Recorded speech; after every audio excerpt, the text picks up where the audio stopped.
किसान, बदलते भारत की शान।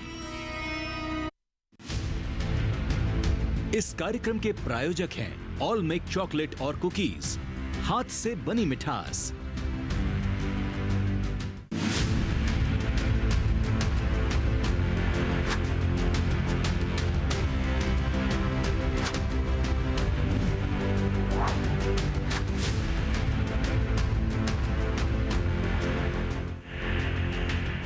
नमस्कार, दोपहर के 2 बज चुके हैं। आपके साथ मैं हूं घनश्याम। विकसित भारत बजट 2024 सुबह से ही आपका अपना चैनल डीडी किसान बजट की इस खास पेशकश को आगे बढ़ा रहा है। बजट से पहले संभावनाओं को तलाशने की कोशिश की और जब बजट आ चुका है उसके बाद का विश्लेषण भी हम लगातार कर रहे हैं। तो आज कई अहम बातें बजट के दौरान कही गई। किसानों को लेके, खेती को लेके बड़े दौर पे बड़ी तस्वीर दिखाने की कोशिश की गई और यह भी बताया गया कि युवाओं की क्या भागीदारी है। विश्व का सबसे युवा देश भारत और इसमें युवाओं के लिए कई योजनाओं का जिक्र फाइनेंस मिनिस्टर ने किया। साथ ही साथ किसानों को लेकर भी कई बातें की। कई ड्यूटीज, एक्साइज ड्यूटीज को कम किया गया और जो नई टैक्स रिजीम है उसमें आप जानते ही हैं 3 लाख तक की इनकम में कोई टैक्स नहीं लगेगा और उसके बाद वो धीरे धीरे स्लैब बढ़ता जाएगा, जिसका जिक्र हम पिछले कई घंटों से लगातार आपसे कर रहे हैं। तो अब एक नए सिरे से चर्चा को आगे बढ़ाते हैं कुछ नए मेहमानों के साथ जो जुड़ रहे हैं मेरे साथ और समझाएंगे आपको बजट 2024 क्यों है खास। परिचय मैं आपका एक एक करके कराता हूं। मेरे साथ कृष्णवीर चौधरी साहब जुड़ रहे हैं, अध्यक्ष हैं भारतीय कृषि संघ के। कृष्णवीर जी, बहुत बहुत स्वागत आपका। मेरे साथ जुड़ रहे हैं वाईआर मीना साहब, एडिशनल कमिश्नर पीएम किसान, ministry of agriculture and farmer welfare से। साथ ही साथ मेरे साथ जुड़ रहे हैं डॉक्टर भूषण त्यागी जी, आपको बता दें additional commissioner, ministry of fisheries, animal husbandry and dairying से। सर, स्वागत आपका। और मेरे साथ विक्रमादित्य पांडे जी जुड़ रहे हैं, प्रधान वैज्ञानिक हैं आईसीआर से। सर, स्वागत आपका। सबसे पहले शुरुआत किसानों की करते हैं और किसानों के बड़े चेहरे के तौर पे कृष्णवीर चौधरी हमेशा देखे जाते हैं, समझे जाते हैं। तो चौधरी साहब, आज के इस बजट को आप कैसे देखते हैं? 1.52 लाख करोड़ का बड़ा आवंटन खेती के लिए, किसानी के लिए, किसानों के लिए। फर्स्ट रिएक्शन आपका इस बजट पर? घनश्याम जी, आज के दौर में कृषि को एक नई दिशा देने की आवश्यकता थी, जो इस बजट की प्राथमिकता है। सबसे पहले तो जो प्राकृतिक कृषि को बढ़ावा देने की शुरुआत की है और 2 वर्षों में 1 करोड़ किसानों को उसमें जो है भागीदारी करने के लिए उनको आर्थिक मदद सरकार करेगी, ये एक बड़ी अच्छी शुरुआत है। मैं इसका स्वागत करता हूं। ठीक है सर, माफी के साथ आपको रोक रहा हूं। प्रधानमंत्री इस वक्त बोल रहे हैं, सीधे लिए चलते हैं आपको संसद।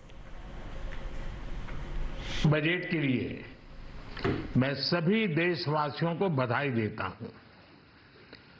वित्त मंत्री निर्मला सीतारमण जी और उनकी पूरी टीम बहुत बहुत बधाई की पात्र है।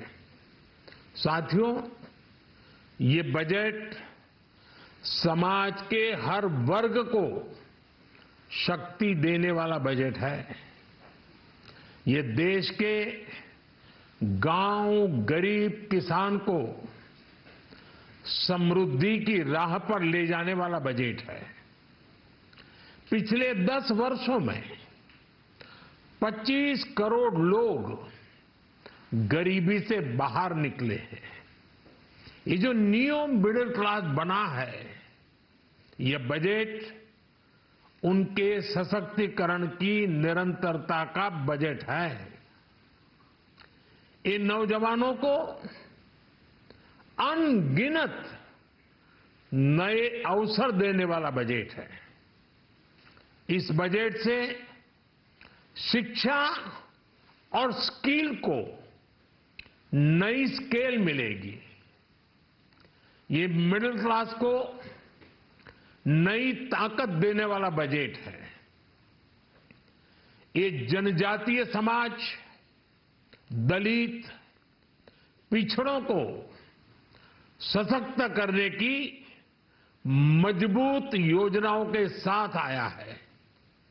इस बजट से महिलाओं की आर्थिक भागीदारी सुनिश्चित करने में मदद मिलेगी। इस बजट से छोटे व्यापारियों, एमएसएमईज को यानी कि लघु उद्योगों का उसकी प्रगति का नया रास्ता मिलेगा। बजट में मैन्युफैक्चरिंग पर भी बल है, इंफ्रास्ट्रक्चर पर भी बल है। इससे आर्थिक विकास को नई गति मिलेगी और गति को भी निरंतरता मिलेगी। साथियों, रोजगार और स्वरोजगार के अभूतपूर्व अवसर बढ़ ये हमारी सरकार की पहचान रही है। आज का बजट इसे और सुदृढ़ करता है। देश और दुनिया ने पीएलआई स्कीम की सफलता देखी है। अब इस बजट में सरकार ने एम्प्लॉयमेंट लिंक्ड इंसेंटिव स्कीम की घोषणा की है। इससे देश में करोड़ों करोड़ों नए रोजगार बनेंगे। इस योजना के तहत जीवन में पहली नौकरी पाने वाले युवा की पहली तनख्वाह हमारी सरकार देगी। स्किल डेवलपमेंट और उच्च शिक्षा के लिए मदद हो या फिर 1 करोड़ नौजवानों को इंटर्नशिप की योजना, इससे गांव के गरीब के मेरे नौजवान साथी, मेरे बेटे बेटी देश की टॉप कंपनियों में काम करेंगे। उनके सामने संभावनाओं के नए द्वार खुलेंगे। हमें हर शहर, हर गांव, हर घर एंटरप्रेन्योर्स बनाना है। इसी उद्देश्य से बिना गारंटी के मुद्रा लोन की लिमिट को 10 लाख से बढ़ाकर 20 लाख रुपए किया गया है।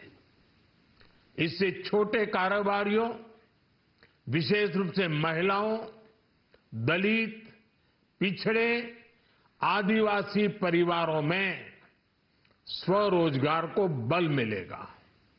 साथियों, हम सब लोग मिलकर भारत को ग्लोबल मैन्युफैक्चरिंग हब बनाएंगे।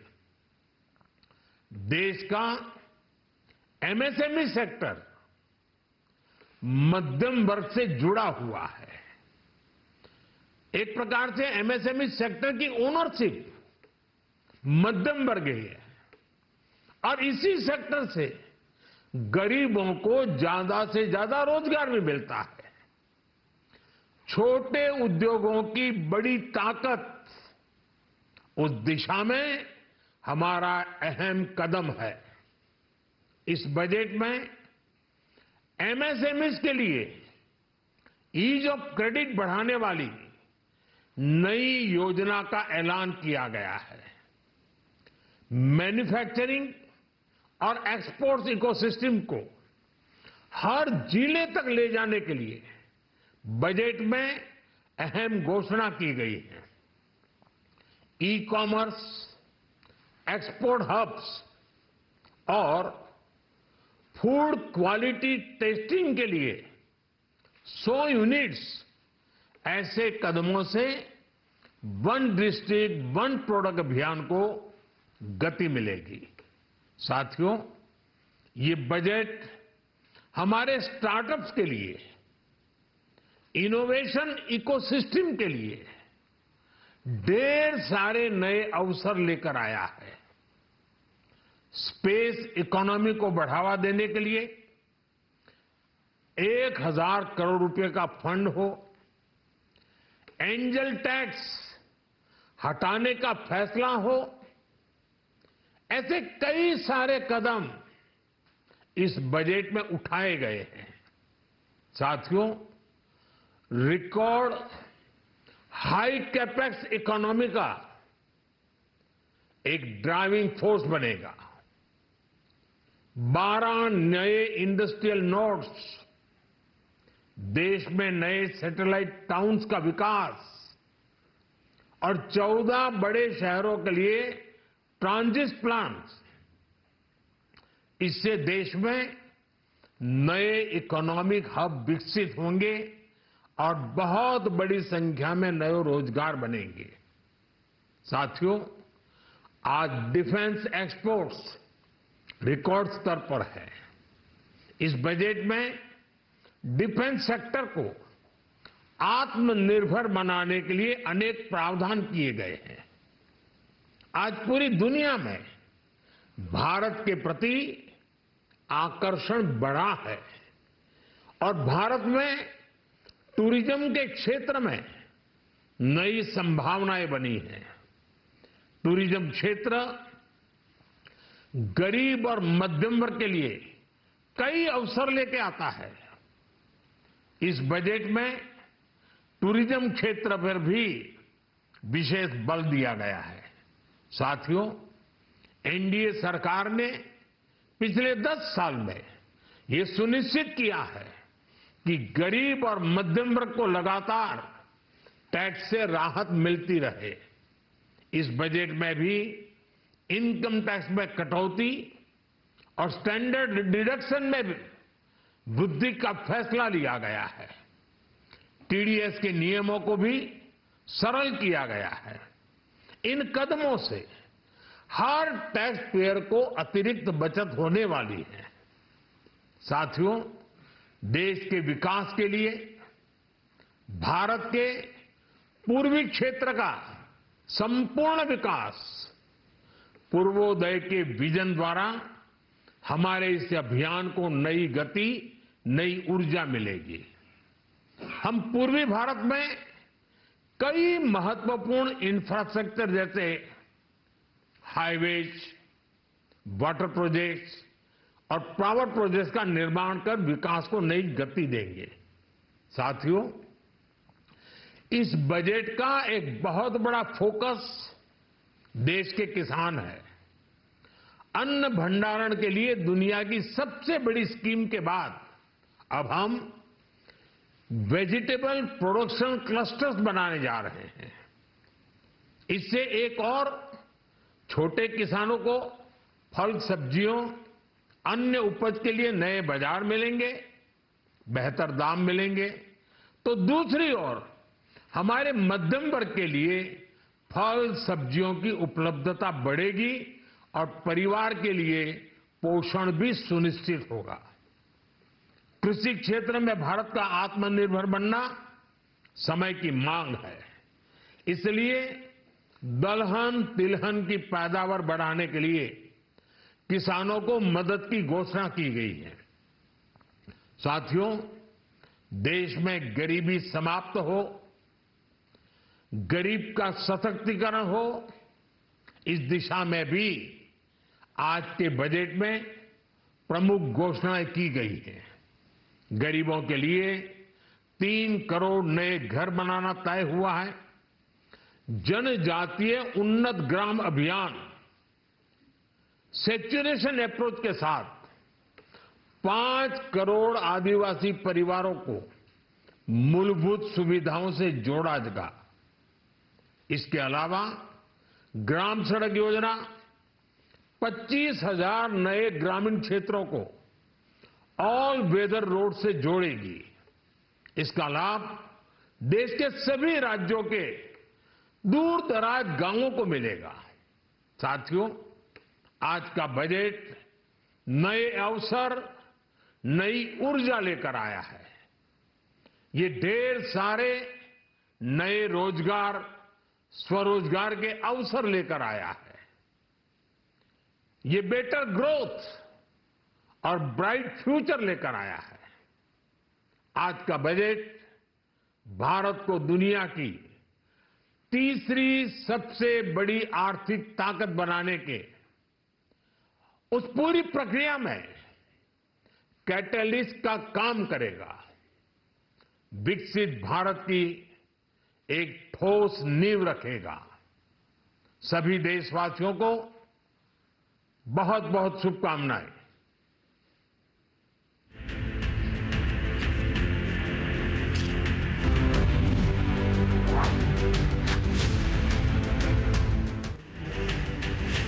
तो बजट के बाद प्रधानमंत्री का संबोधन आप सुन रहे थे, जिन्होंने बताया कि ये बजट असल में नए अवसर वाला है, नई ऊर्जा वाला है और नए आयाम को स्थापित करेगा और दुनिया में तीसरी मजबूत अर्थव्यवस्था बनने की ओर बढ़ते हुए कदमों को बल देगा। ये ब्राइट फ्यूचर बेटर ग्रोथ की तरफ इशारा करता है। प्रधानमंत्री के इस संबोधन पे हम चर्चा करेंगे, लेकिन उससे पहले बजट में जो कुछ हुआ इस पर भी हमारी नजर है। सभी खास सामान लगातार हमारे साथ बने हुए। कृष्णवीर चौधरी जी से मैंने चर्चा की शुरुआत की थी, फिर वहीं से चर्चा को बढ़ाता हूं। तो कृष्णवीर सर, असल में ये बजट और उसके बाद प्रधानमंत्री महोदय का संबोधन, आपका एनालिसिस पहली नजर में। देखिए, अभी प्रधानमंत्री जी ने जो कहा है, ये कृषि के विकास को बढ़ावा देने वाला बजट है। एक नए रास्ते पर आगे बढ़ना है। आवश्यकताएं हैं, जैसे शहर के नजदीक सब्जियों के उत्पादन करने के लिए क्लस्टर की योजना की शुरुआत जो सरकार ने की है, ये स्वागत योग्य कदम है। कम ट्रांसपोर्ट लगेगा, उपलब्धता अच्छी रहेगी और एफपीओज को, कोऑपरेटिव्स को और स्टार्टअप्स को, इनकी भागीदारी इसमें बढ़ेगी। दूसरा, जो प्राकृतिक कृषि को बढ़ावा दिया है इस बजट में, विशेष रूप से आप ये देखिए कि 1 करोड़ किसानों को 2 साल में आर्थिक सहायता दे मदद करेगी सरकार। और उसको 10,000 बायो इनपुट के क्लस्टर जो बनाने, सेंटर बनाने हैं। क्यों बनाने हैं? क्योंकि जब हम प्राकृतिक कृषि की तरफ किसानों को बढ़ावा देंगे तो उनको इनपुट भी देना पड़ेगा, और बायो इनपुट सेंटर बनाने के लिए 10,000 सेंटर बनाने की व्यवस्था बजट में की गई है। फसल का बीज मौसम के अनुरूप, मौसम में बदलाव हो रहा है उत्पादकता बढ़ाने के लिए, और जो मौसम के बदलाव को सहन करने के नए बीजों की जैसे आज आवश्यकता है, उसमें इस बजट के अंदर 32 फसलों की 109 किस्मों को रिलीज करने का जो शुरुआत की गई है। निश्चित रूप से पूरे देश में इन किस्मों की उपलब्धता होने पर ये उत्पादकता बढ़ेगी, मौसम के बदलाव का जो नुकसान फसलों पर है उसमें कमी होगी। इसके बाद आप देखिए कि जो दलहन और तिलहन की बात हमने बार बार कही, देश की आवश्यकता आज है। दलहन और तिलहन का उत्पादन के लिए जो मिशन मोड पर शुरू किया गया है, ये जो मिशन बनाया गया, ये उत्पादकता के लिए, भंडारण के लिए और विपणन के लिए, ये तीनों बातों के लिए मिशन की स्थापना इस बजट में जो किया गया है। ये देश की आवश्यकता है, किसानों की आवश्यकता है। जलवायु परिवर्तन की स्थितियां देखते हुए, भूजल स्तर के नीचे जाते हुए हालात को देखते हुए आज फसलों में बदलाव की जरूरत है। लेकिन फसलों में बदलाव करने के लिए किसान को बाजार और पैसे की जरूरत है। वो मिशन जो है उन सब कमियों को दूर करेगा, बाजार की, दलहन और तिलहन की, और किसान को उसका भाव मिलेगा, देश को आवश्यकता के अनुरूप मिलेगा। ये सारी बात सुनिए सर, सुनिए। तो ये सारी बातें तो वित्त मंत्री जी ने समझाई हैं, लेकिन मुझे ये समझाइए, बहुत टकटकी लगाए, बहुत उम्मीदों के साथ किसान ये सोच रहा था कि भाई पीएम किसान सम्मान निधि में कुछ बढ़ोतरी हो जाएगी, वहां से वो थोड़ा सा निराश हुआ है। अब मुझे ये समझाइए, वहां ये ना मिलना लेकिन बहुत सारी चीजें एक साथ मिल जाना, ये कंपैरिजन किसानों को किस तरीके से समझना होगा? क्योंकि बार बार किसानों से हमने ग्राउंड पे जाके बात क्यों कह रहे, भाई बहुत उम्मीदें थी हमको, ये तो 16 रुपए 35 पैसे भी हमें हर रोज नहीं मिलता है ठीक से, अब हमें तो उम्मीद थी कि 2-4 हजार बढ़ जाते। सर वो ना मिलना, लेकिन ये मिल जाना, ये कैसे समझना होगा किसान को? आपने जो कहा है, मैं भी कल तक इसी मत को जो है सुन रहा हूं, और आज भी लोगों ने सुबह चर्चा में बात कही। सवाल ये है कि किसान को आर्थिक रूप से मजबूत बनाने के लिए उसकी उपज का मूल्य उसको मिले और जो आवश्यकता के अनुरूप फसल पैदा होगी। दलहन का अच्छा भाव मिलेगा किसान को तो 2,000 रुपए हम देखें, या दलहन में उसको 20,000 रुपए का लाभ देखें, तिलहन में हम उसको 20,000 का लाभ देखें, या सिर्फ हम 2,000 रुपए दे के ये सोच लें कि 6,000 नहीं मिल सकता था, ये भी मिल जाता, वो भी मिल जाता, ऐसा नहीं हो सकता था। ये अब प्रदेश सरकारें इसमें भागीदारी करेंगी। मैं ऐसी उम्मीद करता हूं कि प्रदेश सरकारें, अलग अलग प्रदेश की सरकारों ने, कुछ प्रदेश सरकारों ने शुरू भी किया। मध्य प्रदेश सरकार ने किसान सम्मान निधि के अलावा पैसा देना शुरू किया, उधर साउथ में सरकारों ने देना शुरू किया। तो प्रदेश सरकारों को इसमें भागीदारी बढ़ाने के लिए आगे आना होगा और वो किसानों को आर्थिक रूप से मदद करेंगे। आप ये देखिए कि मैं बराबर एक बात कह रहा था, हमें डिस्ट्रिक्ट लेवल पर योजनाओं में सुधार करना होगा। सबसे पहला काम जो 400 जिलों के खरीफ फसलों का डिजिटल क्रॉप सर्वे से शुरुआत की गया।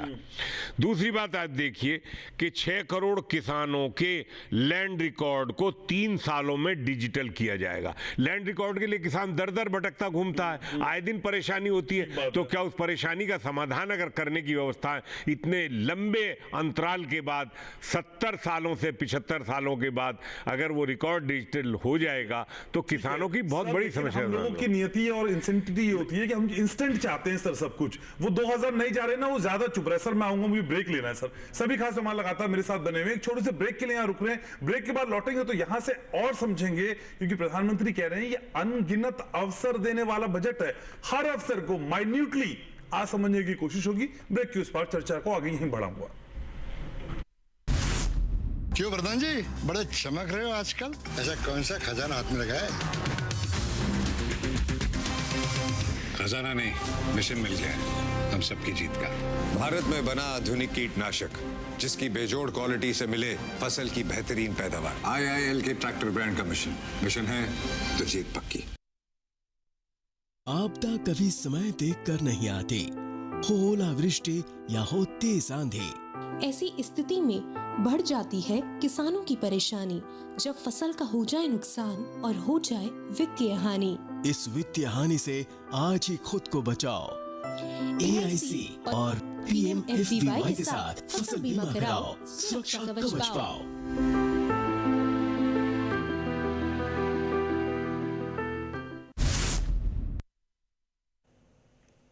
तो बजट 2024 जिस पर लगातार हमारी नजर बनी हुई है, बजट आने से पहले भी और बाद में भी आपकी रिएक्शंस, आपकी जिज्ञासाएं, आपके सवाल मैं पूछने की कोशिश कर रहा हूं। उम्मीद कर रहा हूं कि सारे सवालों का जवाब आपको आज मिल जाए। वायर मीना साहब भी मेरे साथ मौजूद हैं। मीना साहब, बड़ा आवंटन किसानों के लिए 1.52 लाख करोड़ का, और उसके बाद प्रधानमंत्री ये भी समझाते नजर आए कि देखिए ये नई ऊर्जा का, नई उत्साह का, नई उमंग का बजट है और अनगिनत अवसर मिलेंगे। सर ये सारी बातें क्या मैच होती नजर आती हैं? किसानों के लिहाज से ये बजट कितना उपयोगी है, कितना सारगर्भित है, कितना प्रासंगिक है? जी बिल्कुल, प्रधानमंत्री जी का भाषण मैंने भी सुना अभी। तो निश्चित तौर पर सरकार की जो सोच है वो बहुत बड़ी है। उन्होंने हर पहलू को छूने की कोशिश की है जो कृषि के विकास से ताल्लुक़ रखते हैं, चाहे वो मौसम की विपरीत परिस्थितियां हों, ऐसी विकसित किस्में पैदा करना जो बीमारियां या जो विपरीत परिस्थितियों में उसका सामना कर सकें। डिजिटल, उसकी बात अभी चौधरी साहब कर ही रहे थे, तो डिजिटल इंफ्रास्ट्रक्चर फॉर एग्रीकल्चर, उसके लिए भी काफ़ी फोकस इस पर दिया गया है। कहने का मतलब हर पहलू को छुआ गया है। और विपरीत परिस्थितियों में जैसे क्लाइमेट चेंज का आप सभी जानते हैं, उसमें ऐसी फसलें विकसित की जाएं वैरायटी, तो 32 फसलों की 109 किस्में विकसित करके किसानों के बीच में उनको लाना, जिससे कम से कम समय में फसल पक के तैयार हो जाए, ज़्यादा बारिश हो जाए तो उसकी मार भी वो सहन कर सके, यानी कि विपरीत परिस्थितियों में भी कुछ ना कुछ पैदावारी दे सके। बायो सेंटर्स खोलने की बात है 10,000, और हमारे जो FPOs हैं, जो वॉलंटियर ऑर्गेनाइजेशंस हैं, FPOs हैं, या एग्री इंफ्रास्ट्रक्चर फंड के तहत जो हमारे एग्रीकल्चर सेक्टर में जो लोग काम करते हैं, उन सबको किसी न किसी तरीके से बढ़ावा देने की कोशिश की है, जिससे हमारे गांव, गरीब और किसान जो ग्रामीण परिवेश में रहते हैं, उनके सामने उनकी खेती किसानी में कोई भी दिक्कत आती है उसका किस तरीके से समाधान किया जाए। अब जैसे बागवानी फसलों के बारे में प्रधानमंत्री जी बोल रहे थे, चाहे सब्जी हो, फल हो, मैं तो कहूँगा कि डेयरी के जो प्रोडक्ट हैं वो भी, दूध है, ये सब हाईली पेरिसेबल होते हैं। कहने का मतलब बहुत जल्दी ये ख़राब होने की इनकी वो रहती है प्रवृत्ति। तो इससे निपटने के लिए भी कोल्ड चेन डेवलपमेंट है, जैसे उसमें पेरिसेबल के लिए किया गया है। तो ऐसा इंफ्रास्ट्रक्चर भी डेवलप किया जा रहा है कि किसान भाइयों को कम से कम समय में ज़्यादा से ज़्यादा दूरी पर ये चीज़ें, अपनी जो पेरिसेबल फल, सब्जी, फूल, दूध और अन्य उत्पाद हैं, उनको ले जा करके और बेचने का मौका मिले और उनको कोई हानि ना हो। तो कहने का मतलब हर पहलू को छुआ गया है। प्राकृतिक खेती की हम बात करते हैं जी, अंधाधुंध जो रसायनों का इस्तेमाल विगत वर्षों में किया गया है, हम सभी उसके दुष्परिणाम देख ही रहे हैं कि लोगों में कैंसर जैसी घातक बीमारियां देखने को मिलती हैं। तो बहुत हद तक लोगों में, हमारे जो किसान भाई हैं और कंज्यूमर हैं, उनमें भी जागरूकता आई है कि हम केमिकल फ्री यानी जैविक या प्राकृतिक खेती के माध्यम से जो उत्पाद हैं उनको प्राप्त करके उनको खाएं, हमारी सेहत अच्छी रहे और किसानों को उसके दाम भी अच्छे मिलें। तो इन सभी चीज़ों का समावेश। लेकिन सर जैविक खेती का जो मैकेनिज्म है वो अच्छी आमदनी का पर्याय भी है क्या? क्योंकि अक्सर किसान ये कहते दिखाई देते हैं जैविक खेती इसलिए नहीं करते मुनाफा कम है। जी बिल्कुल, आपका सवाल वाजिब है, लेकिन सरकार की तरफ से उसकी ब्रांडिंग, उसका जो सर्टिफिकेशन है, ये सब का वो किया गया है प्रावधान। अगर किसान प्रॉपर तरीके से उनकी ब्रांडिंग करेगा और सलीके से अगर मार्केटिंग करेगा तो निश्चित तौर पर आज की तारीख में इतने सारे कंज्यूमर्स हैं, सिर्फ उनको विश्वास बैठना कि ये वास्तव में प्राकृतिक है। कई लोगों की कोई ब्रांडिंग नहीं, अगर मार्केट में जाके या मंडी में जाके आप अपना उत्पाद बेचेंगे और कहेंगे कि हमने प्राकृतिक तरीके से या जैविक तरीके से पैदा किया है, तो लोगों को विश्वास नहीं होता।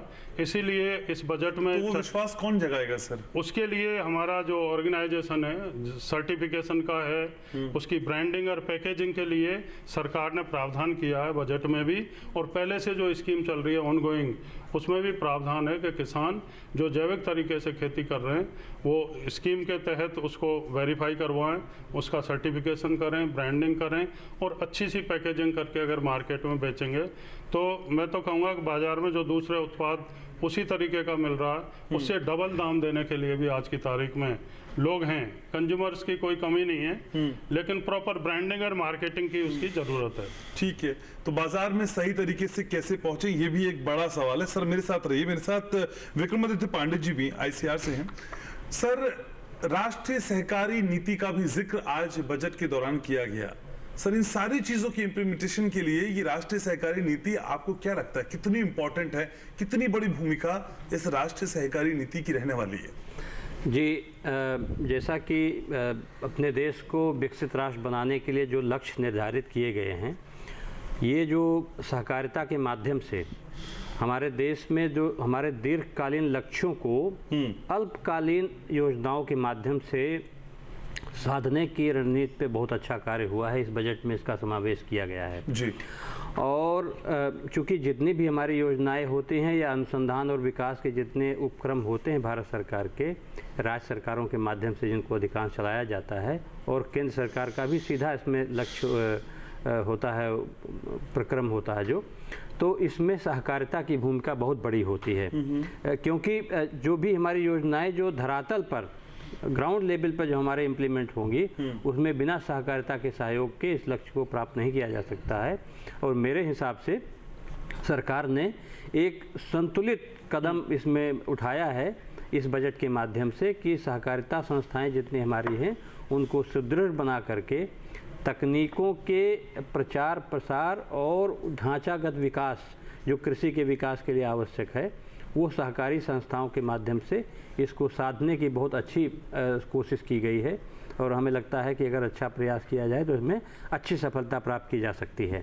सर अगर अच्छे प्रयास किए जाएं, वो कौन से प्रयास है जिनके होने में आपको थोड़ा सा शक-शुबा दिखाई दे रहा है? नहीं, शक-शुबा की बात नहीं है, क्योंकि अभी बजट में अगर अच्छे प्रयास किए जाए मतलब प्रयासों के अच्छेपन में थोड़ी सी कमी है। मतलब जैसे हमारे सहयोगी ने अभी हमें बताया है, हमारे साथ भी बैठे हुए हैं, कि इसमें केंद्र सरकार की जितनी योजनाएं हैं वो राज्य सरकारों के माध्यम से चलाई जाती हैं, अधिकांश जो होती हैं। तो इसमें जो राज्य और केंद्र सरकार की जो जितनी संस्थाएं इसमें सम्मिलित हैं उनके बीच में बेहतर तालमेल स्थापित करके अगर इसको आगे बढ़ाया जाता है तो इसके आशातीत परिणाम। सर तालमेल क्यों नहीं बन पा रहा है? सर हर योजना के फ्लॉप होने के पीछे यही कहानी समझा दी जाती, तालमेल बनता क्यों नहीं है सर? नहीं, देखिए, कृषि एक ऐसा सब विषय है कि लगभग देश के आधे जनसंख्या को नियंत्रित करता है, लगभग आधी जनसंख्या को नियंत्रित करता है। और इतने बड़े देश में इतना बड़ा जनसंख्या को और इतनी हमारी विभिन्न प्रकार की जलवायु और क्षेत्र हैं, तो अगर सफलता नहीं प्राप्त होती तो आप अगर देखेंगे कि वर्तमान समय में जो 80 करोड़ लगभग जनसंख्या को हमारा देश खाद्यान्न उपलब्ध करा रहा है, अगर ये हमारी उपलब्धियां ना होती तो ऐसा संभव नहीं होता। और मेरे समझ से ये हमारे देश में नहीं पूरे विश्व स्तर पर एक कीर्तिमान है। अगर ये सभी देखें, इसको सभी को समझने की आवश्यकता है।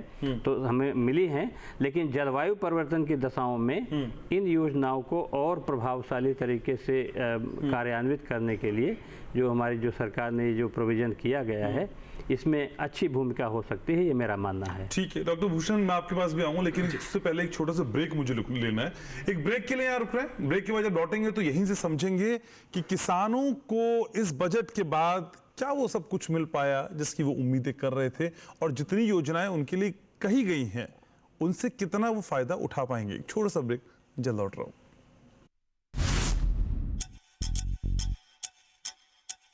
इस साल हमारा टारगेट है to rise from here to here.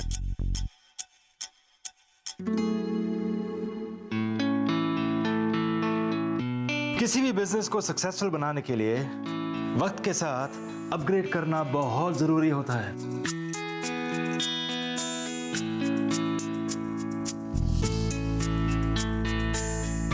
इस बदलती दुनिया के साथ अपने बिजनेस को अपग्रेड करना अब हुआ आसान। पेश है आपका अपना भरोसेमंद साथी bank of India MSME loan.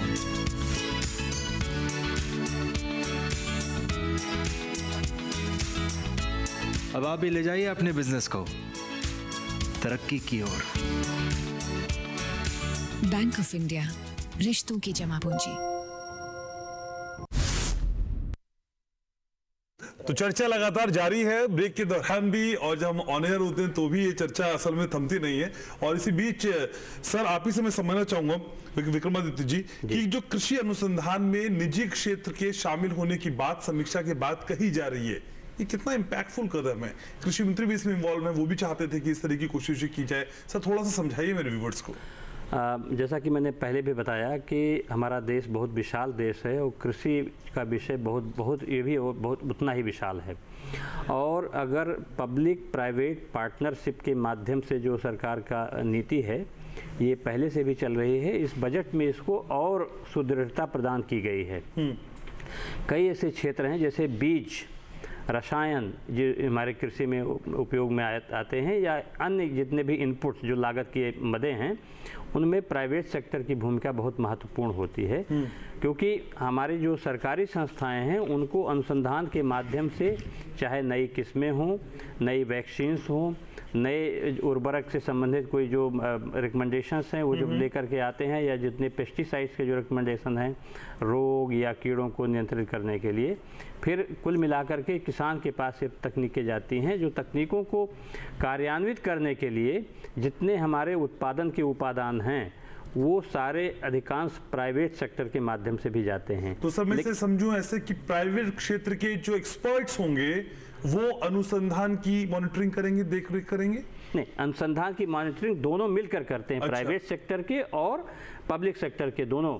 लेकिन जैसे बीज का जैसे क्षेत्र हमने आपको बताया, अभी आप देखेंगे कि आज जो समीक्षा करवाई जा रही है उसके बाद प्राइवेट सेक्टर के एक्सपर्ट्स करेंगे या फिर भी दोनों ही करेंगे? नहीं, दोनों तरह की प्रक्रिया हमारी होती है इसमें सरकार के स्तर पर, कि प्राइवेट सेक्टर के लोग भी करते हैं, स्वतंत्र रूप से भी करवाया जाता है निष्पक्ष उसके इनपुट लेने के लिए, और सरकारी जो हमारे तंत्र है उसके माध्यम से भी उसमें परामर्श दिया जाता है जो हमारे संस्थाओं को, सारे संस्थाओं को। अभी जो प्राइवेट सेक्टर से भी उसकी समीक्षा करवाई जाती है और दोनों के सामंजस्य पूर्वक निर्धारण से जो नीतियां बनाई जाती हैं उनको कार्यान्वित किया जाता है। ठीक है जी। डॉक्टर भूषण त्यागी भी मेरे साथ हैं। डॉक्टर भूषण, क्या ये बजट किसानों का बजट है? क्या ये वो बजट है जिसकी उम्मीद किसान कर रहे थे? क्या ये वो बजट है जो आर्थिक गति को एक नया रूप देगा, साथ ही साथ कंसिस्टेंसी भी देगा? आपका एनालिसिस क्या है इस बजट को लेकर, खासकर किसानों के कॉन्टेक्स्ट में? ये बजट बहुत ही प्रभावशाली होगा हमारे किसानों के लिए, और किसानों को इस बजट में जो जो घोषणाएं की गई हैं वो बहुत ही फायदेमंद होगी। खासकर अगर हम डेयरी क्षेत्र को देखें या पशुपालन को देखें तो काफ़ी बातें पशुपालन के क्षेत्र में इसमें बताई गई हैं। खासकर जैसे कि MSME के लिए रखा गया है कि उनको क्रेडिट गारंटी होगी, तो बहुत सारे MSME इस तरह के हैं जो पशुपालन क्षेत्र में काम करेंगे, जिससे हमारी डेयरी प्रोसेसिंग को या लाइफ स्टॉक प्रोसेसिंग को बढ़ावा मिलेगा और बहुत तेज़ी से बढ़ावा मिलने वाला है अगर इस दिशा में काम करेंगे हमारे एमएसएमईज। और बहुत सारे एमएसएमईज अब तैयार हो रहे हैं जो लाइफ स्टॉक सेक्टर की तरफ देख रहे हैं कि उसमें अगर कुछ उनको योगदान मिले तो वो आगे बढ़ जाए इस क्षेत्र में। साथ ही साथ मैं बताना चाहूँगा जो नेचुरल फार्मिंग की इसमें बात की गई है कि 1 करोड़ किसानों को नेचुरल फार्मिंग से 2 वर्षों में जोड़ा जाएगा। नेचुरल फार्मिंग के लिए बहुत जरूरी है पशुपालन, और इससे पशुपालन को बहुत तेजी से नई गति मिलेगी, और ऐसी गति मिलेगी जो अभी तक इन वर्षों में जैसे हम देख रहे थे कि 6% से हमारा दूध लगातार बढ़ रहा है, पिछले 9 वर्षों से लगातार बढ़ा है। जहां हमारा दूध 147 मिलियन मैट्रिक टन था वो आज बढ़कर 230.58 मिलियन मैट्रिक टन हो गया है। साथ ही साथ वैल्यू ऑफ आउटपुट की अगर हम बात करें तो वैल्यू ऑफ आउटपुट भी बहुत तेजी से इस क्षेत्र की बढ़ी है।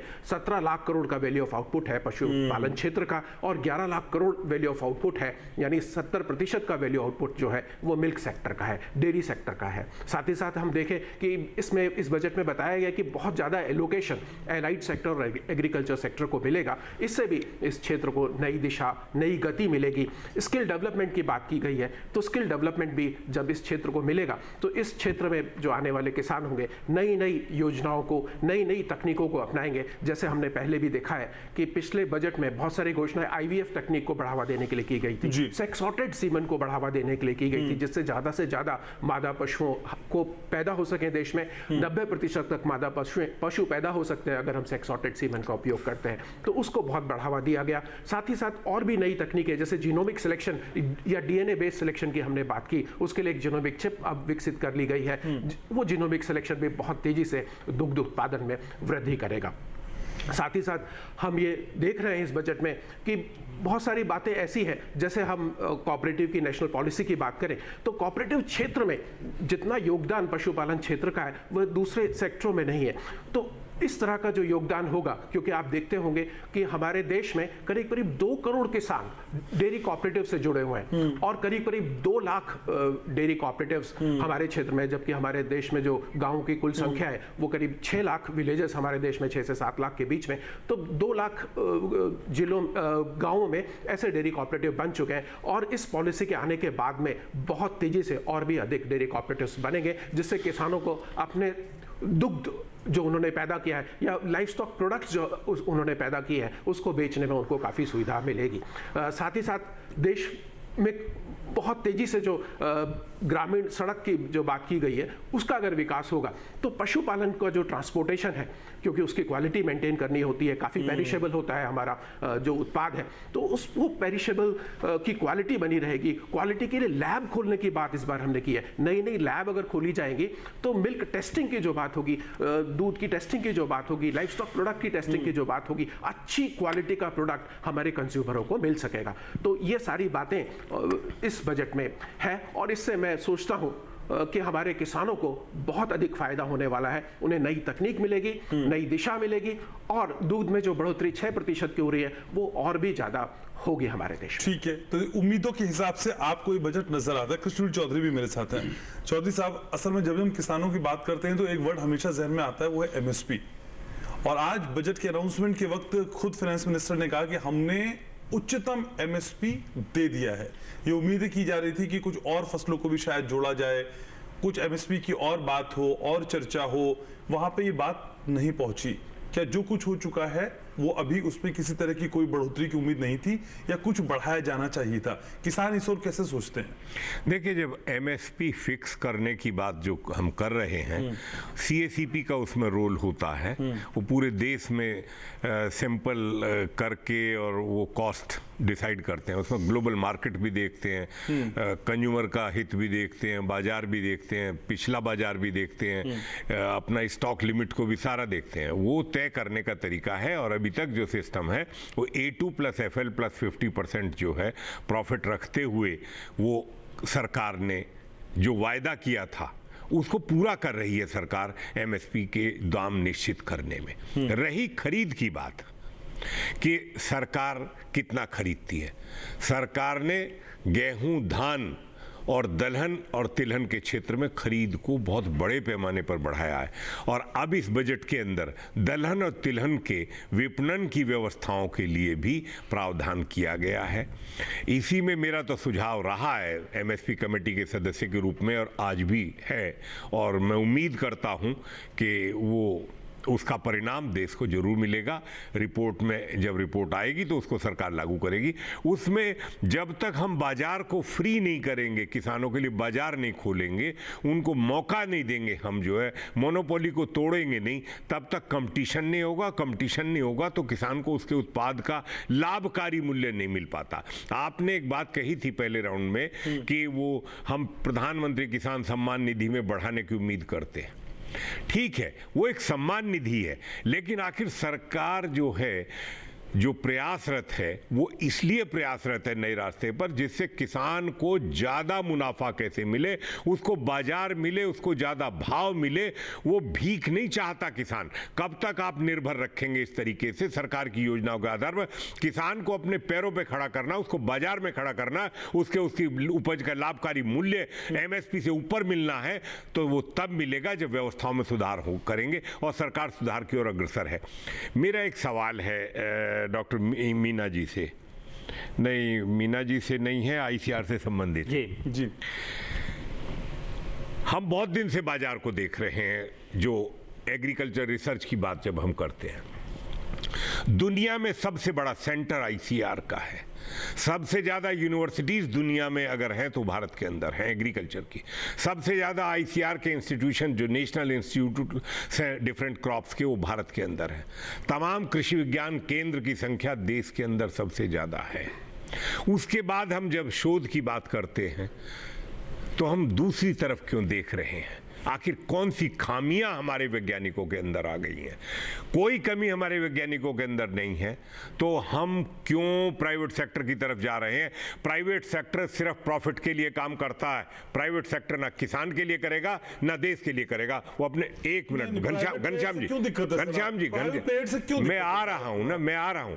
देखिए, सीड के सेक्टर में मैं आ रहा हूं, और मेरा अनुभव इस बात पर है सीड के सेक्टर का। नेशनल सीड प्रोग्राम 3rd जो है, उसको तैयार करने में मेरी उसमें योगदान रहा है। मैं आपसे ये कह रहा हूं कि फूड सिक्योरिटी की बेसिक नीड इस देश की सबसे बड़ी है सीड, और सीड को हम किसी भी कीमत पर, उसके अधिकार को, हम राष्ट्र की संपदा को, राष्ट्र के हित में हमें उसको बचाए रखना सबसे पहली जरूरत है। और इसीलिए मैं कह रहा हूं कि हमारा जर्मप्लाज्म जो है पहले भी चोरी हुआ है, और वो उसे रोकना होगा, और अपने साइंटिस्टों को रेस्पॉन्सिबिलिटी और उनको जिम्मेदारी देनी चाहिए। एक एक गांव, एक एक वैज्ञानिक को 2-2 गांव अडॉप्ट करने चाहिए। कृषि विज्ञान केंद्र के तमाम जो स्टाफ है हर जिले के अंदर, वो एक एक ब्लॉक में 10-10 लोगों को अडॉप्ट करें। बहुत लंबा हो गया सर, भूल जाएंगे इतने में तो। सर विक्रमादित्य सर, ये बताइए कि क्या प्राइवेट सेक्टर को जिम्मेदारी देना अपने वैज्ञानिकों को कमतर रखना? ऐसा नहीं है। ये प्राइवेट सेक्टर को जिम्मेदारी दी नहीं जा रही है, जिम्मेदारी साझा की जा रही है। ठीक है ना? तो ऐसा हमारा मानना कि हम पूरा प्राइवेट सेक्टर के ऊपर निर्भर होते जा रहे हैं, ऐसा कुछ नहीं है। और जैसा कि त्यागी जी ने कहा है कि बीज के क्षेत्र में, देखिए अभी ये व्यवस्था या सांसारिक व्यवस्था ऐसी है कि ऐसा नहीं हो सकता कि हम सब कुछ किसी से लेते ही रहें। हमको कुछ न कुछ चीज़ें और अन्य लोगों को देना भी पड़ता है। बिना लेन देन, ये मामला लेन देन का होता है। जहाँ तक जर्मप्लाज्म की बात आई, तो हम सभी लोग जानते हैं कि जब हमारा देश आज स्वतंत्र हुआ, उस समय हमारे देश में कृषि की स्थिति कैसी थी। और ये हमारा, जैसे जो हमारी हरित क्रांति हमको प्राप्त हुई है, या बागबानी फसलों में बहुत सी ऐसी फसलें हैं कि जिनमें हमारा उत्पादन आज इतना गुना लगभग बढ़ गया है कि जो हम बहुत आयात करते थे, आज के दिन में हमारे पास ना सरप्लस हो गया है, उत्पादन सरप्लस हो गया है, और हम निर्यात भी, कई ऐसी मदें हैं जिनका निर्यात बहुत अच्छी मात्रा में कर रहे हैं। ये ऐसे इसीलिए संभव हो सका है कि जो अंतर्राष्ट्रीय सहयोग विभिन्न संस्थाओं के साथ में हमारा रहा है जी। खास तौर से इसमें जो विश्व खाद्य संगठन है FAO और उसकी जो संस्थाएं हैं जो कंसल्टेटिव ग्रुप मान international agriculture research CG centres हैं, उनकी बहुत बड़ी भूमिका रही है। तो हम विश्व में अलग थलग अनुसंधान या विकास के मामले में अलग थलग नहीं रह सकते हैं और अंतर्राष्ट्रीय स्तर पर सहयोग की आवश्यकता है। दूसरे, जहां तक त्यागी जी ने हमसे पूछा कि चौधरी साहब है सर, त्यागी जी बोले, दो बार बोलते गुस्सा हो जाएंगे। तो नहीं, मैं गुस्सा नहीं होऊंगा, भूषण जी भी तो हैं, वो भी तो हमारे साथ। तो हाँ, चौधरी साहब जो पूछा कि बीज के क्षेत्र में, तो देखिए इतना बड़ी कृषि की व्यवस्था है, इसमें बीज की मात्रा का भी बहुत बड़ा योगदान होता है, विशेष तौर से गुणवत्ता युक्त बीज। आने वाले समय में हमको उत्पादकता बढ़ाने के लिए बीज एक बहुत बड़ा सशक्त माध्यम है, गुणवत्ता युक्त बीज। विशेष तौर से जो हमारे संकर किस्म की जितने भी किस्में निकलती हैं, जैसा कि आपने कई लोगों ने कहा कि इतनी किस्में हमारी निकाली जाएंगी, आने वाले समय में संकर किस्मों की भी बहुत महत्वपूर्ण भूमिका होगी उत्पादकता को एक लक्ष्य तक ले जाने के लिए।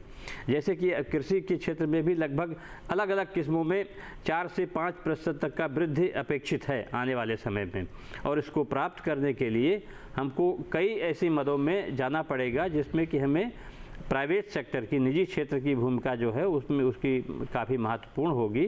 और बीज उत्पादन में आज के दिन में भी जो हमारे प्राइवेट सेक्टर हैं उनमें ये उनकी महत्वपूर्ण भूमिका हो सकती है।